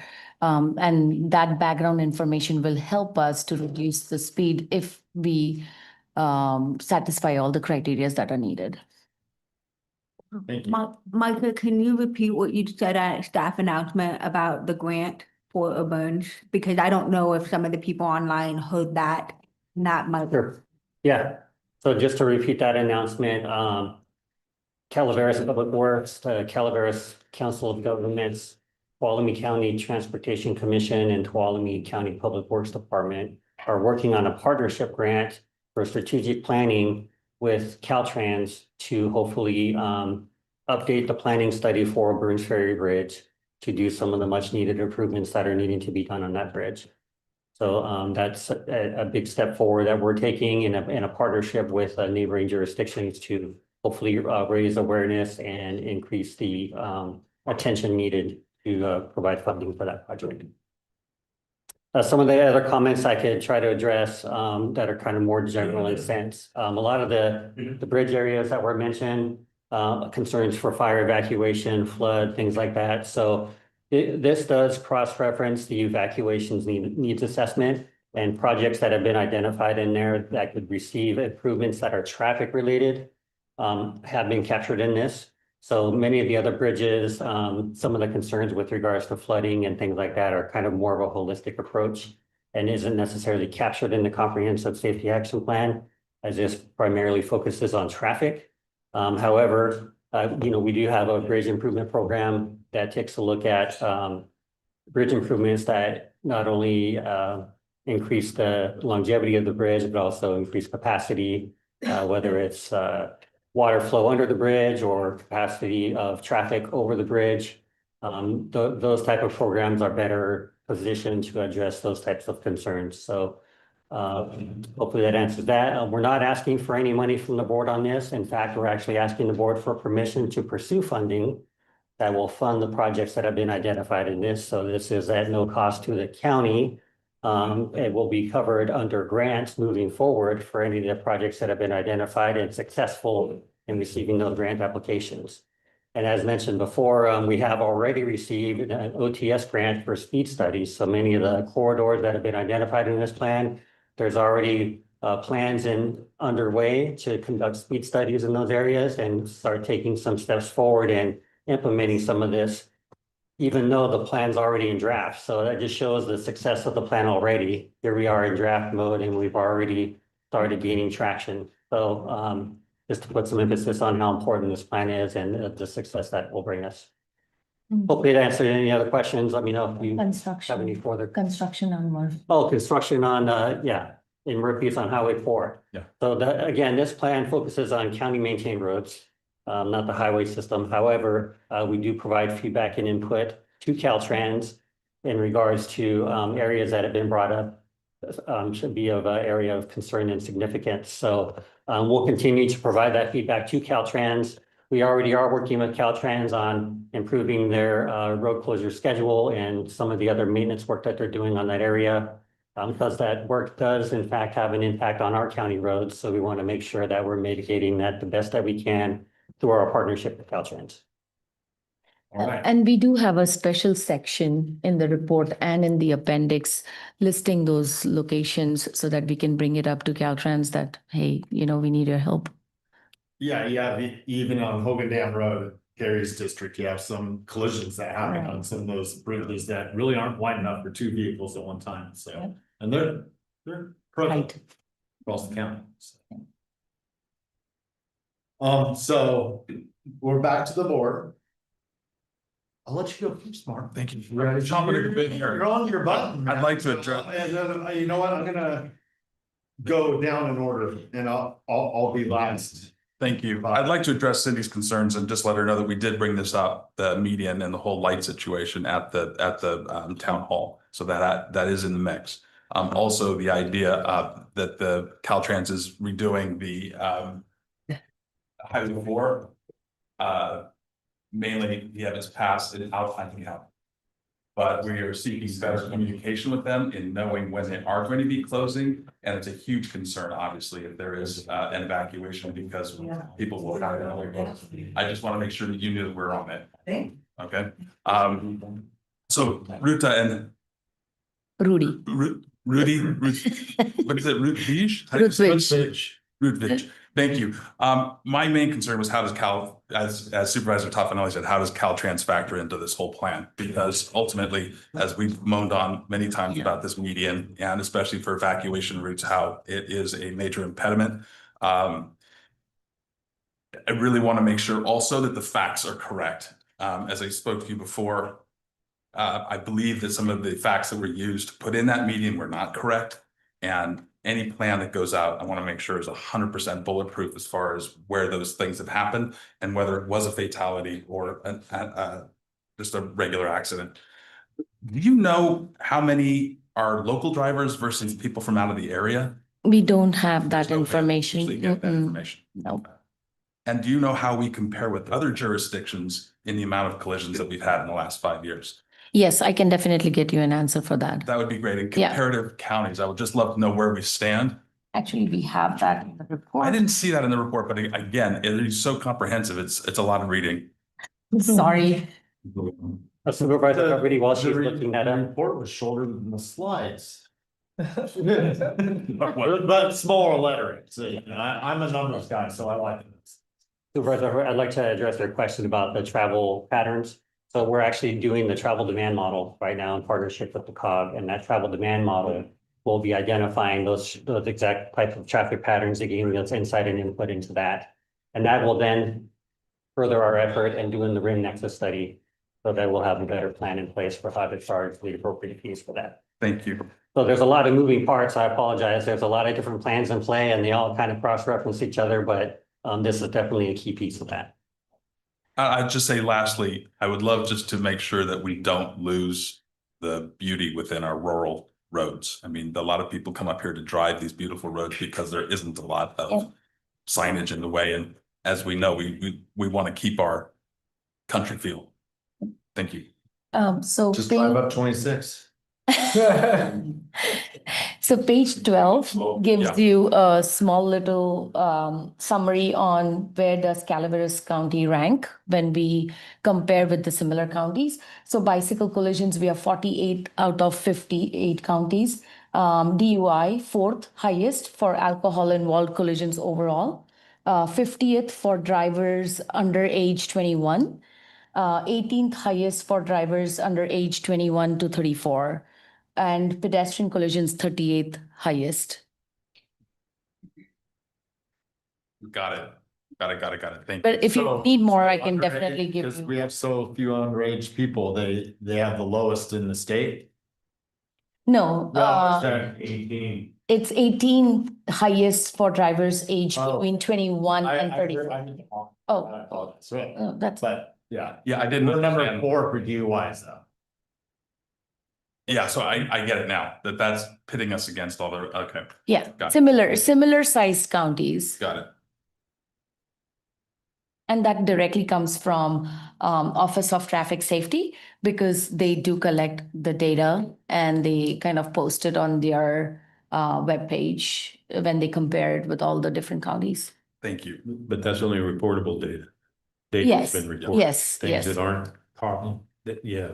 Yeah. Unfortunately, yes. Anything else, Mr. Hovey? No, thank you very much. Thank you. Ms. Andal? Hi, thank Hi. you so much. I'm so happy to hear that you took my recommendation and went and drove some country roads and that our first responders were able to guide you. Because, you know, specifically up country, there is so many one-lane roads, zero shoulder roads. You know, it's a very different picture than other areas. Roads. Yeah. I used to live up there, so. So that's what not only our residents, but our first responders are up against. And as the public has already heard, you know, this ties in a lot with our evacuation needs assessment and the full safety of our roads. So I very much appreciate project 2 upcountry, that high friction treatment that we are looking at that. It has made a big difference on the roadways that are impacted by the winter weather, the rain, the snow. So that's a good one. And then the guardrails. So happy to hear we're looking at that possibly with, you know, some highway safety improvement funding patching in. You know I've overemphasized a stretch on Mountain Ranch Road that desperately needs that. We unfortunately had a fatality on top of many, many accidents that our first responders are constantly dealing with. And then the turnouts, that is incredibly helpful. Like I said, these roads, some of them you cannot pass, you know, a large truck and a fire truck at the same time. So having those turnouts is crucial. And then I wanted to remind the public that this full report is on our Public Works page, so you can see the maps they're referencing and the dots they're referencing and all the data. It's incredibly comprehensive. And like our director said, it goes along with other plans that we're looking at. So there's a whole nother project going for bridges and then whole other avenues for what's happening with Caltrans. So this is just one small piece of what our Public Works is doing for our roadways and our safety. And if anybody has any District 2 specific questions, please reach out. Thank you. And I'm Listen, public comments over. Oh, I'm sorry. I'm sorry, I heard the speaker that way. I was looking at Miss Andal. Sorry. I would just like to add that we are very glad that we could kind of, you know, consider all your comments and have projects, but just in case tomorrow you come up with another idea and you feel that, oh God, this is not included in the report, or any of you feel that, oh, we gave comments and is not included in the report. There's one thing that we need to remember, that this is a living document. You have to come back to this to receive grants, right? So there are certain things that have ranked really high for us when we did the analysis, and we were able to accommodate your comments and we were able to gear our projects towards it. But for any reason, if we have not done that, it's not the end of the day, because we have to come back to this. So just in case. Mine is a little technical, and it might screw these numbers up. I would like to see an adjustment to the new district lines. So the current district lines that are in this presentation are the old ones. Yeah. And I understand that you are capturing from 2020 to now. But I don't know if there's a way to do an overlap. Because a lot of the stuff that's in my district is actually now in. No, you keep it. I mean, if you want to draw my numbers up, that's fine. I mean, more to qualify for some grants, I mean, that's fine. But I just want to make sure that maybe, you know, could, at an initial glance, I just don't want to confuse the public, that they may think that I'm confused because I thought I was now in Martin's district, but this map is showing that it's still in Amanda's district, just for clarification. And I understand that that changed within the 5 years that you guys did this. So I don't want to make it too cumbersome to adjust the numbers, but just maybe reference, even if you have a reference that these don't reflect the district boundary changes from when this got initiated in 2020. I don't know what you do to that, but I just want to make sure that the public is not confused. You can write that sentence. Okay. Unfortunately, a lot goes in with the boundaries and it's pretty much going back to the start to redo the boundaries and do the collision analysis again and everything. So, but I do like your idea. We would definitely, for this particular report, we could say that the boundaries have been changed and here is the map for the changed boundary or overlap the new boundaries with the new one. Yeah. Old ones. You already have the document in place. Yeah. Yeah. Sorry. Yeah, I just don't want to confuse the public. And so that, I just want to make sure there's that transparency, so there isn't any confusion, because I know the amount of work that you guys have put in. I don't want you to, I get the calculation that you had to put into it and you're making these percentages. I just want to recognize that more for the public aspect than for, we know, but not everybody out there does. Yeah, this goes back to 03.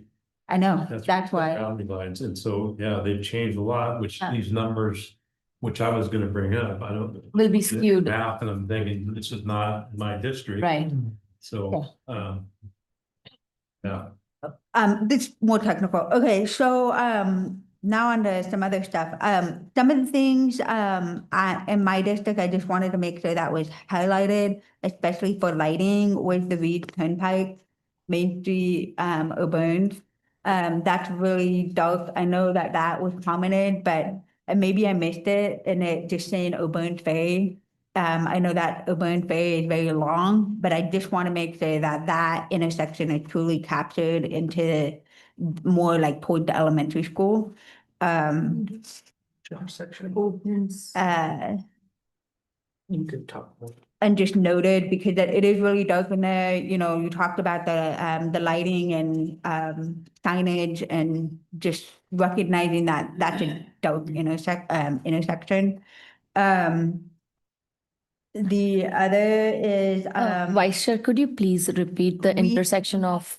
Reed Turnpike and Auburn Main Street, whatever, I mean, depending on if you're turning left or right.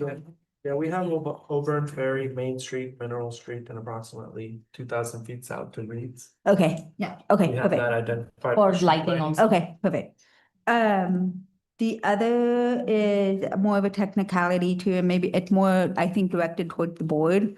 It is relevant when it comes to the City of Angels. I am concerned about the relevance when it comes to the Board of Supervisors. The Board of Supervisors has not formally adopted the greenhouse gas plan. And we're using a plan in here to reference unincorporated areas. And if we're going to go through with this, to make this solid, we need to adopt the greenhouse gas plan as a Board of Supervisors to make this plan relevant. So the city has already done that. The county has not. And so I think that's another missing piece of this puzzle to ensure that this plan is solidified. So I don't know when that plan is going to be in front of us. We've been asking for years, but I want to make sure that all the pieces to the puzzle are going to fit and we don't get dinged on a technicality when we go out the grant. The city is solid. The city adopted, they are good. So they're relevant. We are not. Yeah, I think the intent there was to highlight the fact that they do have their plan. Yeah. And since they're part of this effort, we want Yes, to and highlight that, but you are correct, the county doesn't have their portion. So I'm hoping that it's clear enough that it's strictly for the Angels Camp portion and yeah. Yeah, and I understand that. I just want to make Like the sure this sentence. board recognizes it, that we have not done our part for staff to support staff. We have done our part. Staff has not finished the greenhouse plan we presented to. Ben, can I just finish, please? Okay. Okay, and then, we need to adopt it. Fine. Done. The other thing is, could you walk me through La Honda Park? I don't understand why La Honda Park is on here. I would see more of an issue at the grade versus French Gulch. Which project? It's La Honda. It keeps getting mentioned. It's one of the high priority. In District 4, La Honda Park, and I'm not understanding. I think it's more relevant to maybe the DUIs. But it's not, I mean, there's homes down there, but I would see it more as French Gulch. And maybe you're just referencing it because it's the new road. But I don't get I it. think it's the Murphy's Grade Road that they're talking about. Yeah, Yeah. but it's La Honda Park. Could you walk me through? La Honda Park. Is that the Hogan Dam Road? No, La Honda on Murphy Grade. That's on page 22. Of the report. Yeah, of the presentation. Oh, presentation. Oh, that's for the alcohol awareness, DUI. DUI. Yeah. I assume that you meant the grade road. Yeah. Oh, okay, so it's gonna be a So, typo in the Yeah. report then. Yeah, The could presentation. could we make that more clarifying? Can we spell that out more in the presentation that it's probably more referencing the grade road than it is necessarily the Honda Park? Well, and I think Okay. education is a huge factor here because I have been passed, or actually not passed, I've had young people coming head on, coming around the corner on a double yellow line on the Murphy's Grade Road. So, I mean, I know I've said that to you before, but it's not just alcohol. I mean, maybe it was in the middle of the day, but it's happened to me twice. And I think education is hugely important. Well, I think they're just speeding down that road and there's so many twisty turns, Yeah. they go out because they've gone so fast. I just wanted clarification because I Get back to you. Is there a turning issue coming out of there? I mean, it is dark and stuff like that, but I guess I just wanted to understand why that went so high versus maybe some other areas on the Murphy grade. Okay. And then since I don't see any city electeds in the room, I've got a couple questions on the city plan. You highlighted Stanislaus, but when you're highlighting Stanislaus Road, I noticed in some of the other districts, you've highlighted the school that it's tied to. And Mark Twain Elementary is not tied to Stanislaus. And so I want to make sure that we're highlighting the school because that entire area is an issue. I feel like they put Band-Aids over it. It's one of the #1 complaints that I get at the county level, especially with this plan coming out. And then, so I just want to make sure that, you've got Poyon, you've got this elementary, but we didn't highlight Mark Twain and Stanislaus. It's Stanislaus Avenue. And San Joaquin.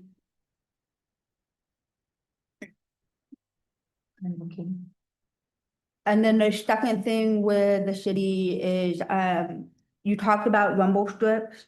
I just want to make sure that when you're indicating rumble strips, it doesn't overlap with some of the new bike and ped plans that will be coming in from the city. Some of those roads are 1-lane roads, they're not 2-lane roads. And then recommending adding rumble strips is just gonna further narrow that road when it's also, even right now, currently being used as bike route. And I'm concerned that, I just want to make sure that's thoroughly looked into. I know they're their own city jurisdiction, but since there's no elected in the room to comment, I just want to make sure that that's taken into consideration. Since they have so many plans coming out, I don't want to narrow, otherwise you're going to be widening those roads. And then the other is, striping. So you talked about lighting, signage, but what about striping? That's part of project 3, I believe. Okay, and that Tracking. includes both jurisdictions, right? Correct. County. Okay. Yeah.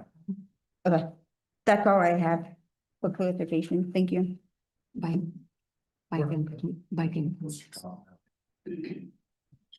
That's gonna be hard to follow here. So just clarify. Okay. Just one clarification, we did look into the bike improvements through other plans, and we are not proposing rumble strips so that it conflicts what they want on the bike path. Okay. She brought up some of the concerns I had, and one of them was the district maps that you had here. My district has shrunk a lot. the last time we redistricted. So a lot of those numbers don't pertain to mine. They're outside of my current district. And I've been very lucky because we did have some safe road projects. Valley Springs School, safe roads at that school. We also have, that I noticed on here, that you're talking about bike paths. We have the Pope Street project coming up starting next year, which is some of what you had on here about putting bike lanes in here.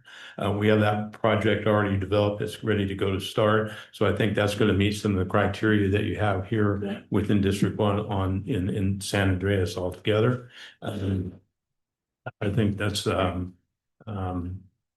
going to be a good project, and it will meet some of the criteria that we have here.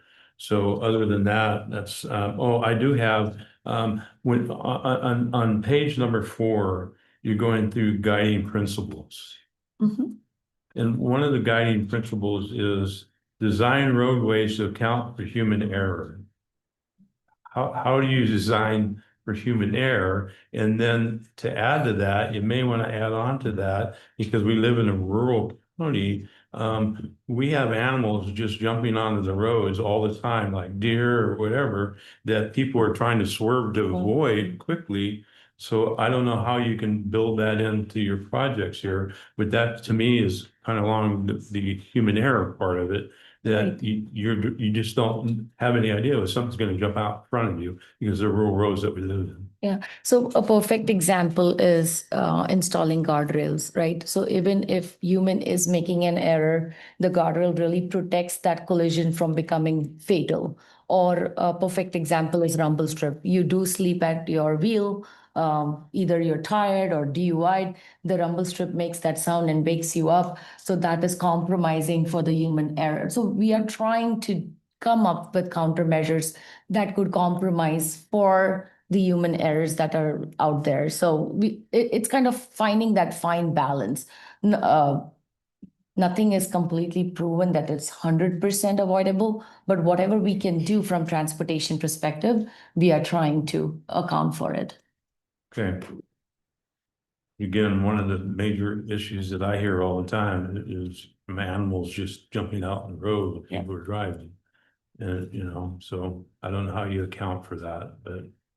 Like signages, making sure that we do, it's kind of difficult, but at least, if there are a stretch of the corridors that we know for sure that animals do use for crossing, we sign them well, reduce the speeds for those corridors, let them know well in advance that, there is an animal crossing, have those signs have retroreflectiveness during nights so that they're more visible, things like that. Some examples I could give if you have more to add. Thank you. I already made my statement about Olive Orchard, Garner, 26, Person Road. It's on there, but that was a district thing, but it's in both our districts, so Gary can have the whole thing now. Yeah, and we would love to have it done. I have the other half of the road for part of it. Well, again, to bring up Olive Orchard Road, but Olive Orchard Road and Person Road, that intersection, there's a bridge right there to the right as you're coming down Olive Orchard Road, and it's very narrow, and people are coming down there, and then people are trying to turn left. I'm sorry to take, but that's a very dangerous intersection. It goes right into what I'm going to follow up with, Gary. Rural designations, the state law. Any rural designation, even if it's rural residential, and it doesn't have a posted speed sign, the speed limit's 55. Even if it's Garner Road, which we recently, we did a speed assessment, but Rancho Calaveras is the largest community in all of Calaveras County. Over 3,000 developed properties, quite a bit more than 3,000 developed properties. And it at one time was the largest subdivision in the entire state of California.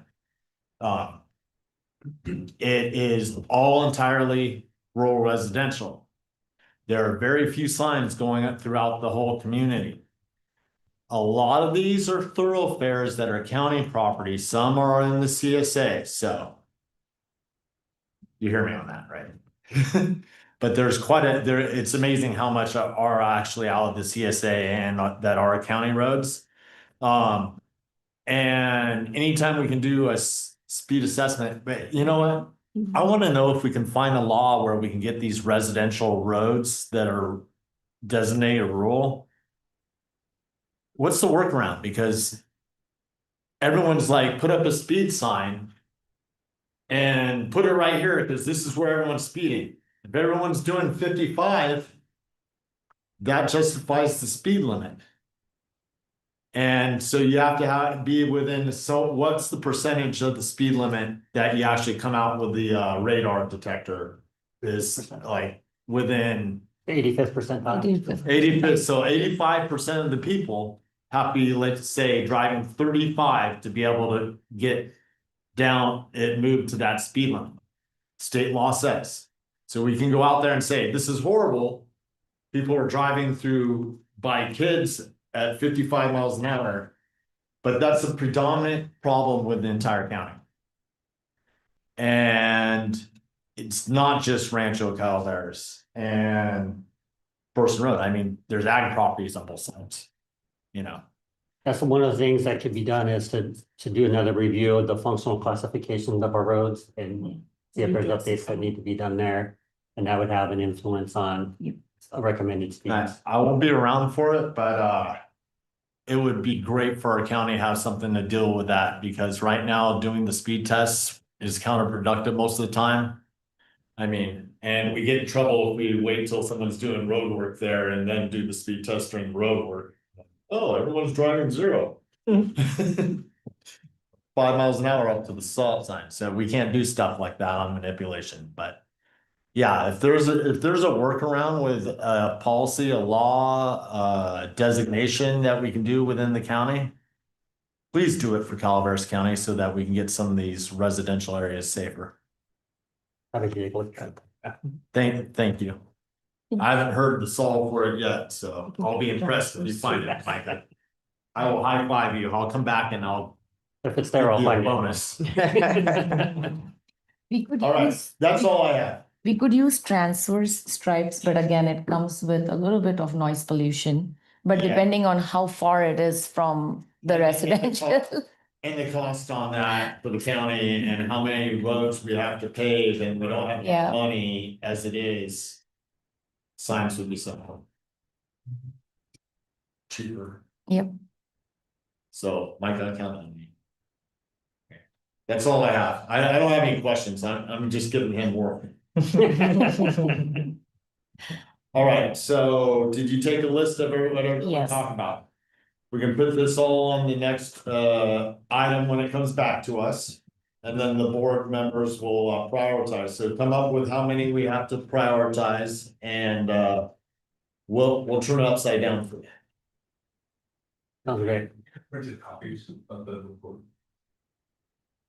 I mean, I can print it out for you right off the agenda. If you want. Okay. We can do it back. They had copies of my. Please make the district adjustment. Yes.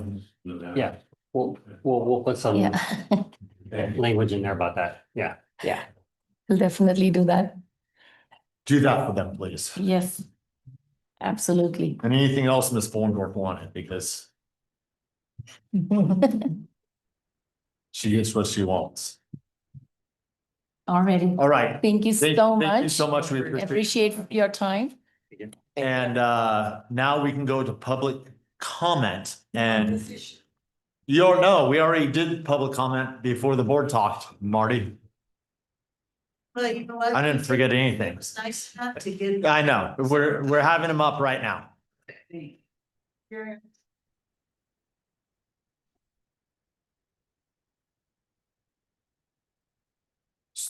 Sir, you're up. Yes, and then we have anybody else that didn't do public comment earlier. Please come up and. Sir? Okay. It was an hour and a half. I apologize about that, but I gotta stick to my guns. I understand it. That was not a problem. Supervisors, I'm sorry, let's go back and forth.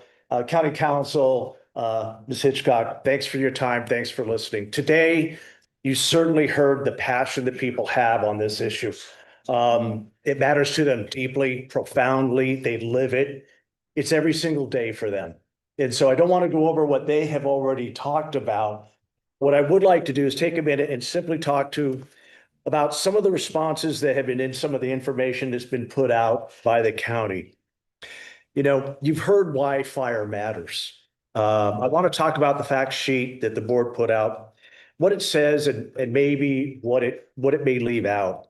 I'd start with the idea of an unexpected flip, the fact that Measure A has an unexpected amount of money to it. I'd counter that and say that there was nothing unexpected about it. The voters passed it on purpose because fire was already underfunded, okay? So it's important to keep that in mind. Using it as the reason to take the TOT kind of inverts what the voters intended. So I'd like you to really consider that. The 7% trap, if you will, the sheet says that the TOT less than 7% of fire funding. If that's trivial, I don't think the number is, but why take it from fire at all? Does that make sense? If it either matters or it doesn't. And I'd suggest leave it with the service that shows up when your house is burning or you're in a car wreck, as we were just talking about here. If we talk about Proposition 172, again, it was named fire protection in that. It was right alongside the sheriff and the DA's office. So it has an equal priority. It's kind of not something that can be bounced around, if you will. It's named and it's in there. So it's important to consider that. I know I'm running out of time, but I just want to close with 3 questions. Remember, EMS is 80% of what they do out here, and that affects all of us every single day. I'd question, why is fire the only recipient that's getting a cut? What's the impact on our insurance? Was there a look at the ISO increases that may go on? Can we reevaluate that? And, you know, why cut a service that most of us are, this is what we'll most likely need. So really, I just want to leave with that. I wanted to be concise. Thank you for your time. I appreciate it. I appreciate the patience of you waiting, sir. Thank you. Thank you. Sir. My name is James Duff, and I'm a ex-hotshot from Globe, Arizona. I was a founding member in 1974, and I've seen a lot of fires. And I've seen a lot of fires in California. I burned my house down November 17th, 2020 in Mono County. I saw smoke 3.5 miles away, and it was in my front yard in 13 minutes. There was no sirens. There was no sheriffs, there was no police, there was no CAL FIRE, there was nothing. My neighbor across the street died before I even got a chance to meet her. Her name was Sally Joseph. You guys burned down 965 houses in September of 2015. 965 houses here in Butte County. 2 people died. Butte County or here in Calaveras County on the Butte fire. 965 houses burned down to the ground. You lost 2 people because they didn't leave. And that's common for most people not to leave. They're afraid, they stay with their house. In my fire, my neighbor, another neighbor, had to drive her car out of the garage with the garage door down because power went out, so the garage door opener didn't work. So she beat her brains out getting out of that house, but she did it. My tires melted on the road getting away. I'm just here to ask you to reconsider what you're doing. We lost 19 hotshots in Arizona. We just lost the 4th member in Rifle, Colorado 2 days ago in the hospital, died of burn injuries. Calaveras County doesn't need these problems. If you guys have a problem in Calaveras County, they're going to look at this decision and they're going to blame you guys. You're going to be held to account for taking all this money away from the fire departments. Here. And you're probably gonna get some wrongful death suits if you kill some firemen in the process. We got 2 firemen just got injured in Sonora on Sunday. No, I think you're supposed to vote on this, what, September 9th? That's the anniversary of the Butte fire, September 9th, 2015.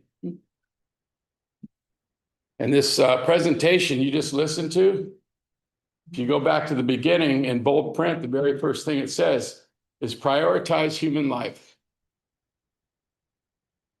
That's what this whole safety plan is all about. Prioritize human life. That's what you guys are responsible for. And like I said, I'm sorry to have to be here. Your 3 minutes are up. Thanks you for listening to me. I appreciate your comment. Further public comment? Is there further public comment? With that, I'll bring it to online. Reminder to anyone online, if you would like to speak, please raise your hand.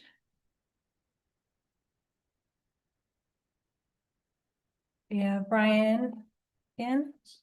We have a couple of people, so. Okay. Brian, go ahead. On another item, period. I know it's spelled very well. Brian?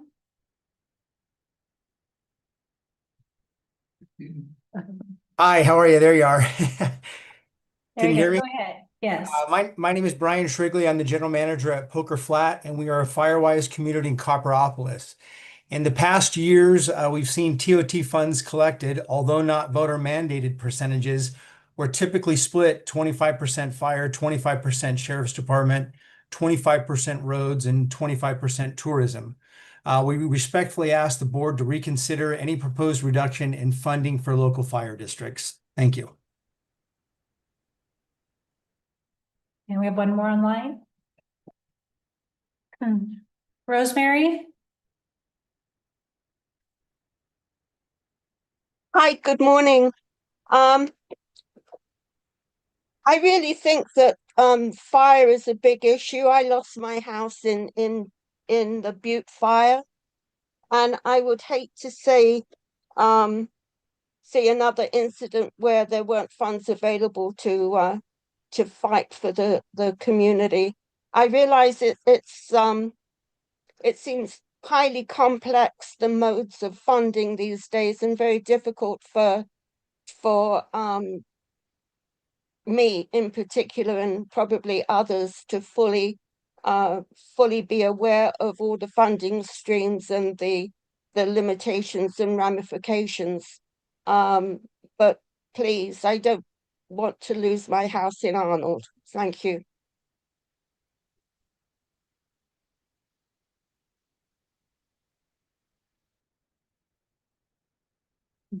We have no further online public comment. Thank you.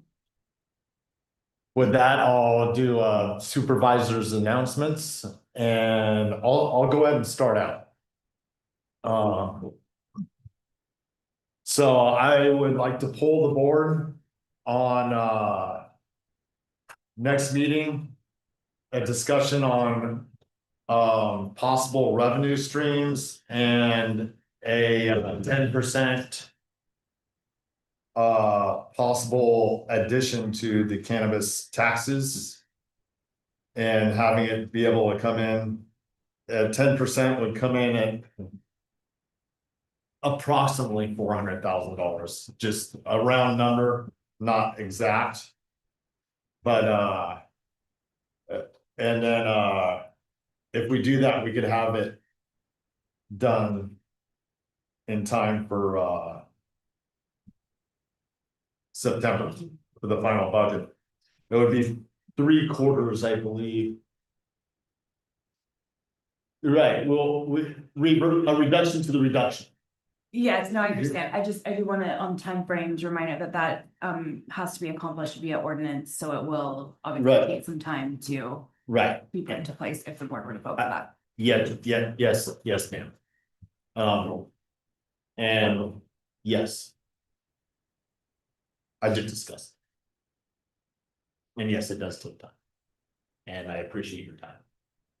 So, Sorry, to be clear, sorry, I didn't mean like staff time, I just meant obviously an ordinance has to be introduced and then. right, no, come back. that's what I'm saying. The bill- Yeah, that's why we would want to put it in for the 11th. Because it would have to sit for 1 month prior to. So can staff do it in that amount of time? Sorry. So if I'm understanding correctly, the question is to bring an ordinance at our next board meeting, which is August 11th, sounds right? That would adjust the current decrease to. Well, that would be up to debate for the board, but we'll start off with a 10% area. And then So that's the board makes the decision. So the only issue is that, obviously the ordinance that's introduced has to be substantially what is then voted on, right? Or else it would have to get introduced. 4/5. Yes, it's Right. up to a 4/5. So, but I guess, what I'm saying is, we would need either direction today on what the number to be brought then on. the Okay, 11th has to that, be, and we then can go less than, but not above. I'm asking. It can never go above the cap that the voters approved. Right. So Do we have to stick with a percentage right I now? think what I'm trying to articulate poorly is that the ordinance that gets introduced has to then be substantially what is brought back or would have to be reintroduced. Okay. Substantially, so that these little gray areas, Sarah. So I think Percentage, if the board wishes to give direction today on what to bring on the 11th, we can do that. Alternatively, there can be a discussion on the 11th and then we would bring forward exactly what the board directed. okay. And we gotta be careful because now we're gonna have a debate. Right, no, this can just be telling staff to agendize it or not, because it's not on the agenda, that's correct. Right. So I would like to put something on to bring it, because at any time, we can bring this back before the board and go for a 4/5 vote to change it, even if it is gonna sunset at the end of 2027. So that's the reason I don't want to bring it back to the board, because we don't have to wait for it to sunset. We can change those taxes. I'm still mindful of the economic viability of how it's going and everything. This is gonna hurt the growers. They have to compete with Santa Barbara and Humboldt counties. And this will put them behind there in selling their product. But at the same time, if we be pragmatic about it,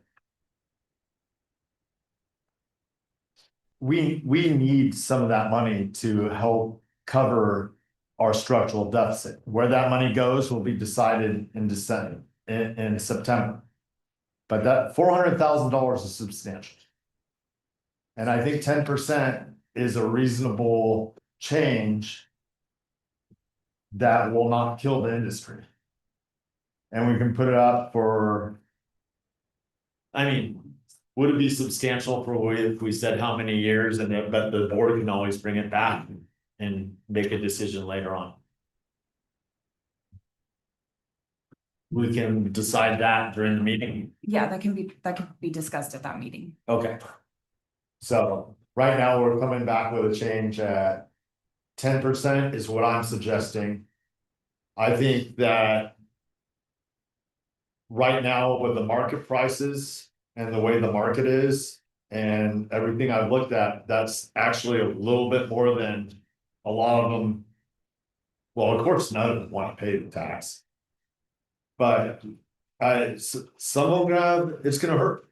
They're gonna have to, some of them are gonna have to lay off an employee or something, and that's one less worker in Calaveras County possibly. So. I mean, for each grow, who knows, but $400,000 is, we don't have any, we reached everywhere. We cut every department. Except for the money we're required by the state for roads. Every department got cut, and every department got cut for 4 years, so this is part of the discussion I wanna have, because we wanna think about other possible revenue streams. Mark, what do you say to 10%? I don't think that we should leave any stone unturned, and I would be in favor of seeing what that brings. Okay. Autumn? Yeah, I would agree with Martin. I think we've exhausted a lot and yeah, we need to be looking in every single corner. 10% reasonable. I need to look back at this and read through, I need to. Well, we're gonna, Yeah, I'm gonna bring it I back. think, yeah, that's a discussion that needs to take place at the meeting where it's brought forward. Yeah. So, Okay. if your proposal is 10%, then that's what staff can agendize and the board can discuss it at that time. Okay. Since it's not today's agenda. Excellent. Thank you. Amanda? Yes, I agree with what they said, and I think we need to look at everything. I mean, since we've already have a lot of comments coming in, and we've got other things we need to make decisions. I think I would also like to see not just that, but other opportunities for revenue and start bringing the revenue workshop into the public setting. Yes. Because we are gonna have to severely make further cuts. It's gonna impact the sheriff's office and deputies in the DA's office. And I'm concerned about that.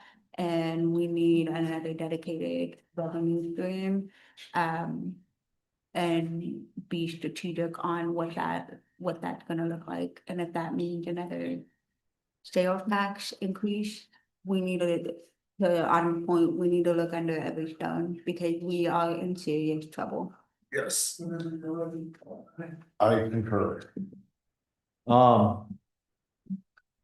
Mr. Toffanelli, what do you think? I'm open to bringing it back and having a discussion on our calendar for next meeting. I'm open to that. But I think one of the things that you said is a very good point, and Amanda brought up too, that every department has taken a cut.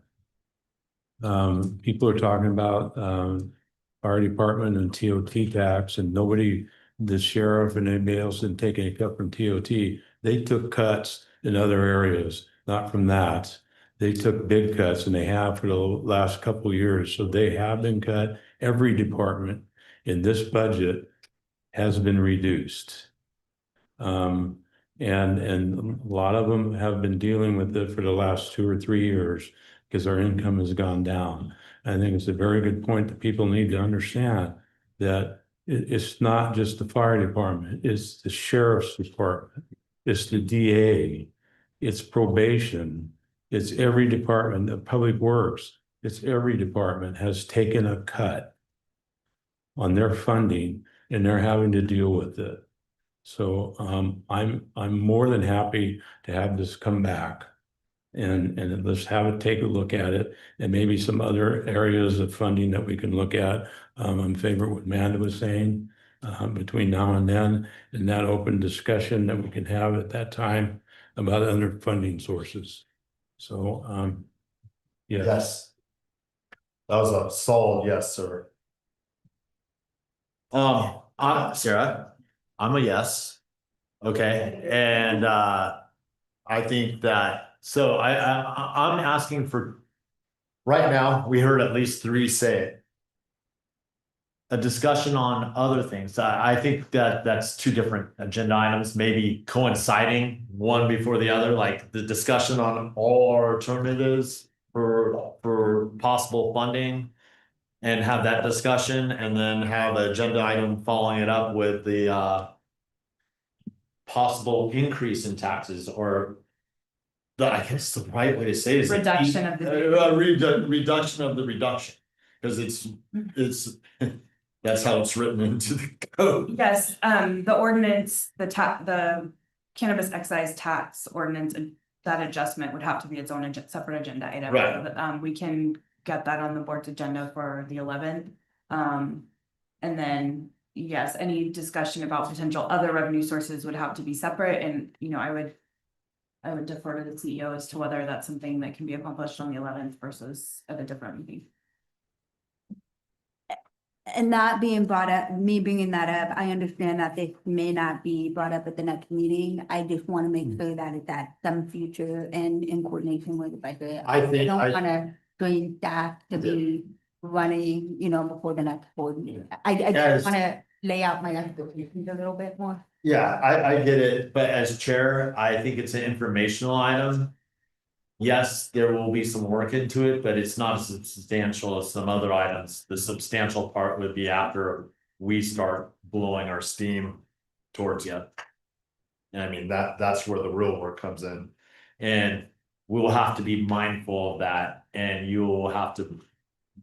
I'm pushing for the next meeting to talk about it. And then at the same time, we can talk about our capacity, because we've cut a lot of areas and we don't have the capacity to do a lot of these things at the same time. Because I'm looking at county council right now, that's looking for more lawyers to be able to help carry the capacity in the county, and this is part of our problem. Right? I mean, this is what we're going to be discussing. So capacity will be part of the discussion, so that we have to be mindful about this staff's capacity at the same time. Teresa? So as far as revenue ideas, I know that we went through an extensive revenue workshop with the board earlier this year. I think it was in January. Are you looking to have that revenue discussion here at a board meeting? The same, because it was very lengthy. If you'll recall, we went through a number of revenue streams that could potentially offer relief to the general fund. If that's something, it would be probably the same presentation that we did prior. As you're aware, my team's pretty strained right now with trying to get the final budget together, and I hate to put another huge project on them at this time. I think that would be phenomenal. It just the same presentation, we can go back and look at it, study up, and then we could work off that and let you get your other work done. And I think it would be important for the public to see how this isn't something that's happened overnight. And I think people have missed joining those other meetings to see what the board is truly discussing, when we are literally saying we are turning every stone unturned, and we have asked staff to cut, and now we're into the potential threats of layoffs or not filling staff positions, especially in those other public safety. So I would agree with that assessment, that those meetings, although they were public, we had no public participation. So they did not get the benefit of seeing what that looks like. And that is, some of the things that were most disturbing to hear today is folks thinking that those discussions haven't taken place in a public forum, when they have indeed taken place in a public forum. They just haven't participated in those. So we would really like to have that discussion here. Thank you. I think it would be great, especially for educational. So I really want to thank Ms. Moldor for bringing that up. There's something in my mind, I was turning over how to do it, but now's the perfect time. Yeah. And if we have to work a little bit long, we can make up for some time we took off this month. So, I don't want to put too much on. The public's engaged right now, right? So, and there's talk today of things being buried in consent agenda and minutes not public. We had 2 days of budget hearings, and unfortunately, folks weren't there. But if they want to be there now, then a summary of what we've been through, how it all works, how departments are funded, the public wants to have the whole picture. That's fantastic. And the meetings are always public. Everything happens right here. Well, it was reaction. Yeah. They didn't know the fire was started until after they heard about the numbers. And then, I understand, it was shocking to us. It was painful for all of us. Yeah, I was just gonna say, and how close do we have to shave everything to the bone? And we are considering every public safety entity, not just fire. Yeah, we're looking at 2 people on this board that work closely with fire, in fire, or have family that are in fire. And I remember watching the pain in their eyes when they were having to make these hard decisions, so. You know, I have family in fire, but I haven't been into it as much as they have, and those two ladies made a hard decision. It was painful for them. I'm talking a little bit more about it than I should right now, but I think we should bring this back for. I think the board all agrees, Teresa. I don't want to put too much on you, but. So I'd like to ask as well, because there was a lot of misinformation put out about fires budgets. Would the board like to see a detailed analysis of the fire departments or districts' budgets and what those look like Yes. for the past few years to show the I'd growth also of like to see revenue? how Measure A has affected those budgets. That's part of it. And what Measure A can and cannot be used for. Absolutely, we Right. can do that. Absolutely. And then also, since we already have it all in a budget book. What the losses were for the other departments, just for each year in totality. I mean, they've been giving up for 4 years. I've watched the sheriff's department go down in revenue 4 years in a row. And I said it last year during the budget, when this was, the fire departments were here for TOT that year in the beginning of June.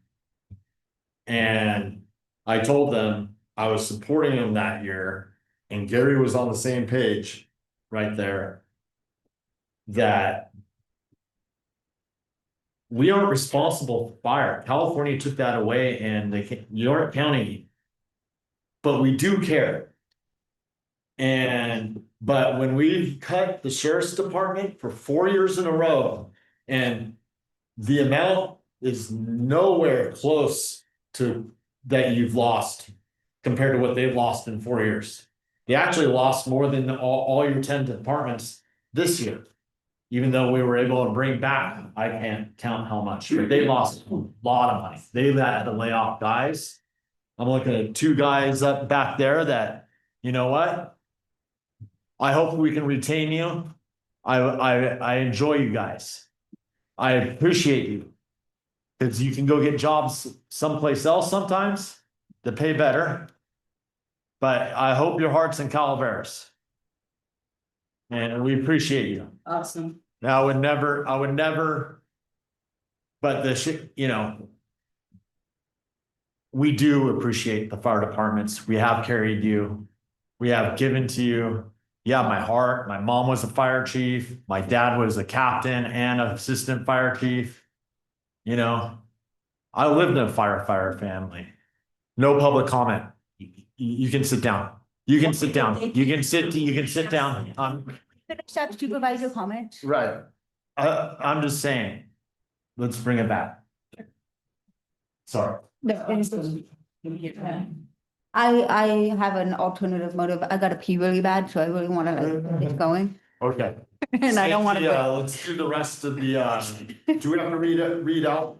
Oh, you guys already Okay, started. so. Can we finish that? I think you. No, we still have supervisor comment. Oh, I'm sorry. I thought you were gonna do that. I threw myself off the polling. Yeah. All right, Gary. Okay. What are you for comments? No, but it's, Jim? If you have anything you need to report yeah, out. like we attended LAFCO last Monday night. Yes, we had, we attended LAFCO on Monday. We attended LAFCO last Monday night. We will have a COG meeting coming up, I believe next week. That's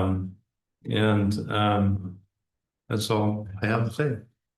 I too attended the LAFCO meeting with Gary, and the LAFCO is kicking off the fire district MSR. That is the priority for LAFCO.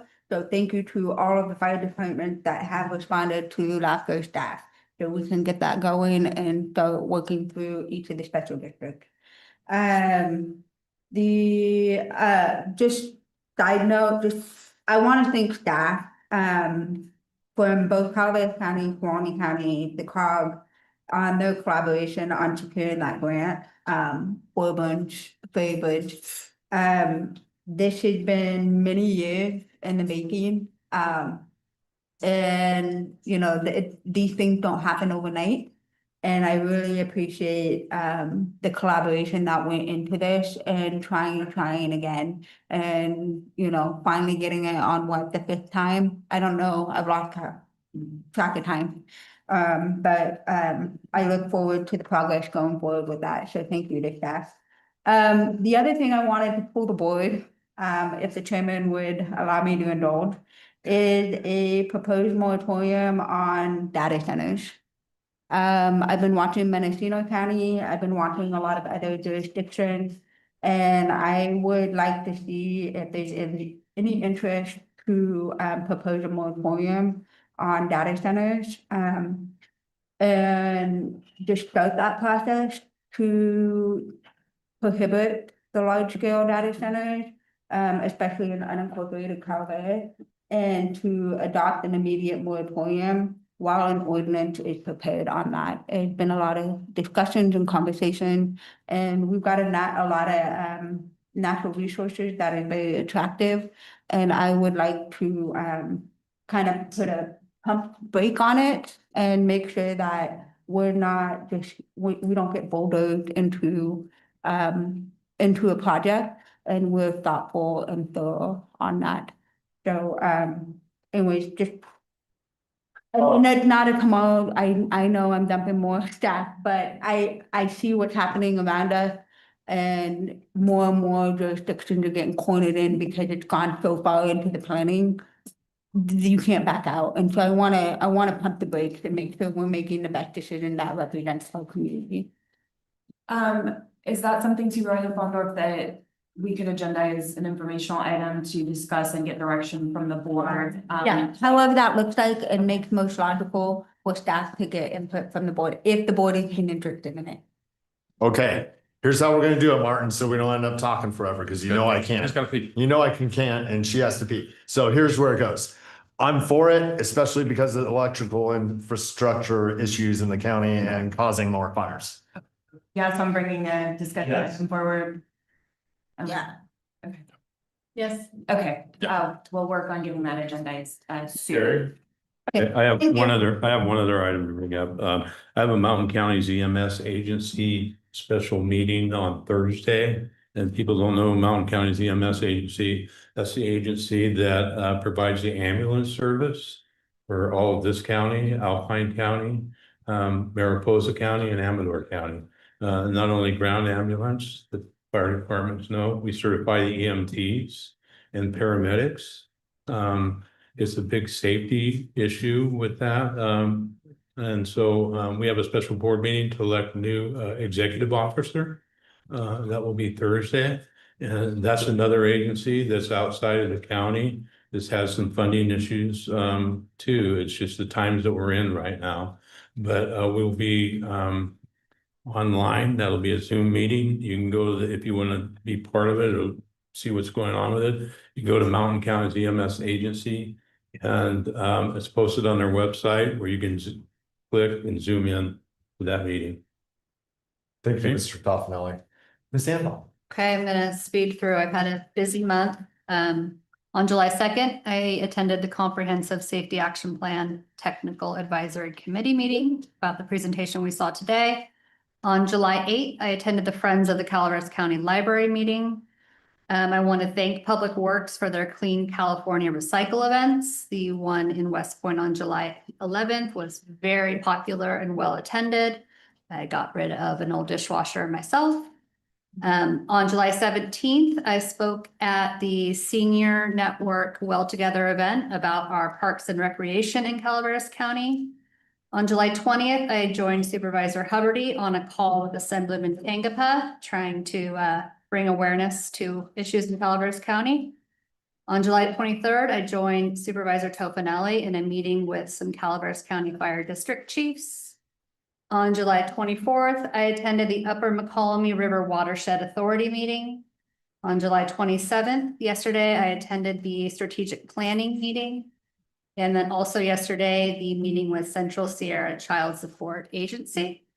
And I want to remind the public that tomorrow Caltrans starts their roundabout project in McCollum Hill at Highway 49 and 26.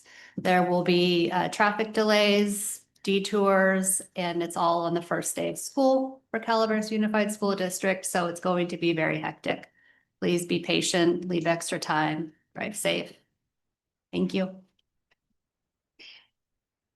On the, thank you, June 24th, CMCAA Finance Committee meeting. On the 25th, Fire Safe Council and the Resource Connection. On the 28th, the Love Creek Property Owners Association meeting. On the 29th, Murphy's Community Club band played in the park, and the first Friday in the park, which was huge with the Murphy's Creek Community Club. On the 4th, MC the Arnold Parade, which was amazing, more people than ever up there. On the 7th, meeting with CCWD with Autumn and our CEO. And then a behavioral health meeting on the 8th, an Ebbets Pass Scenic Byway meeting on the 9th, Area 12 Agency on Aging. On the 10th, I was working with PG&E Walking Murphys to see where the new transformers are going to go. On the 11th, Metawan. Thank you, Homeowners Association, and I had volunteered at the Death Ride, which was amazing this year. On the 13th, I attended the cold case task force, Captain Sturm, Reginald Frisbee. 40 years later, identifying his remains and giving them back to the family. It was a very emotional moment. On the 14th, I met with Chief Johnson and Jocelyn Layton about some STR issues. On the 15th, I attended the Bear Valley kickoff with the composer Alexander Mithilswaite. On the 16th, the Fire Safe Council and the ERSN Network. On the 17th, I repped Calaveras at the State Fair. And then was at Murphy's homecoming that evening with Maureen Elliott.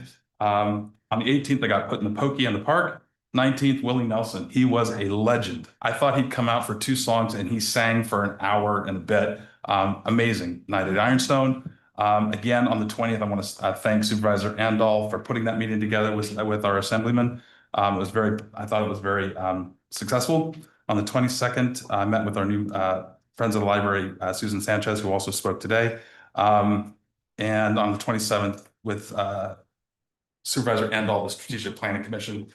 And the last thing I wanted to say is I actually got to meet some of the Hubbard relatives that came back that I've never met before from the Joseph Hubbard line, which I thought was really cool. And they looked me up because because I have the job that I have, they were able to contact me. It's great. Thank you, Mark. We're good. Really quick, I just want to share, yeah, give up your question. I just want to share for the public also, all board meetings are available on the Calaveras County Clerk YouTube channel. And that link is also on the Board of Supervisors webpage as well. So that all of these meetings are recorded and they're available to the public at any time. Thank you.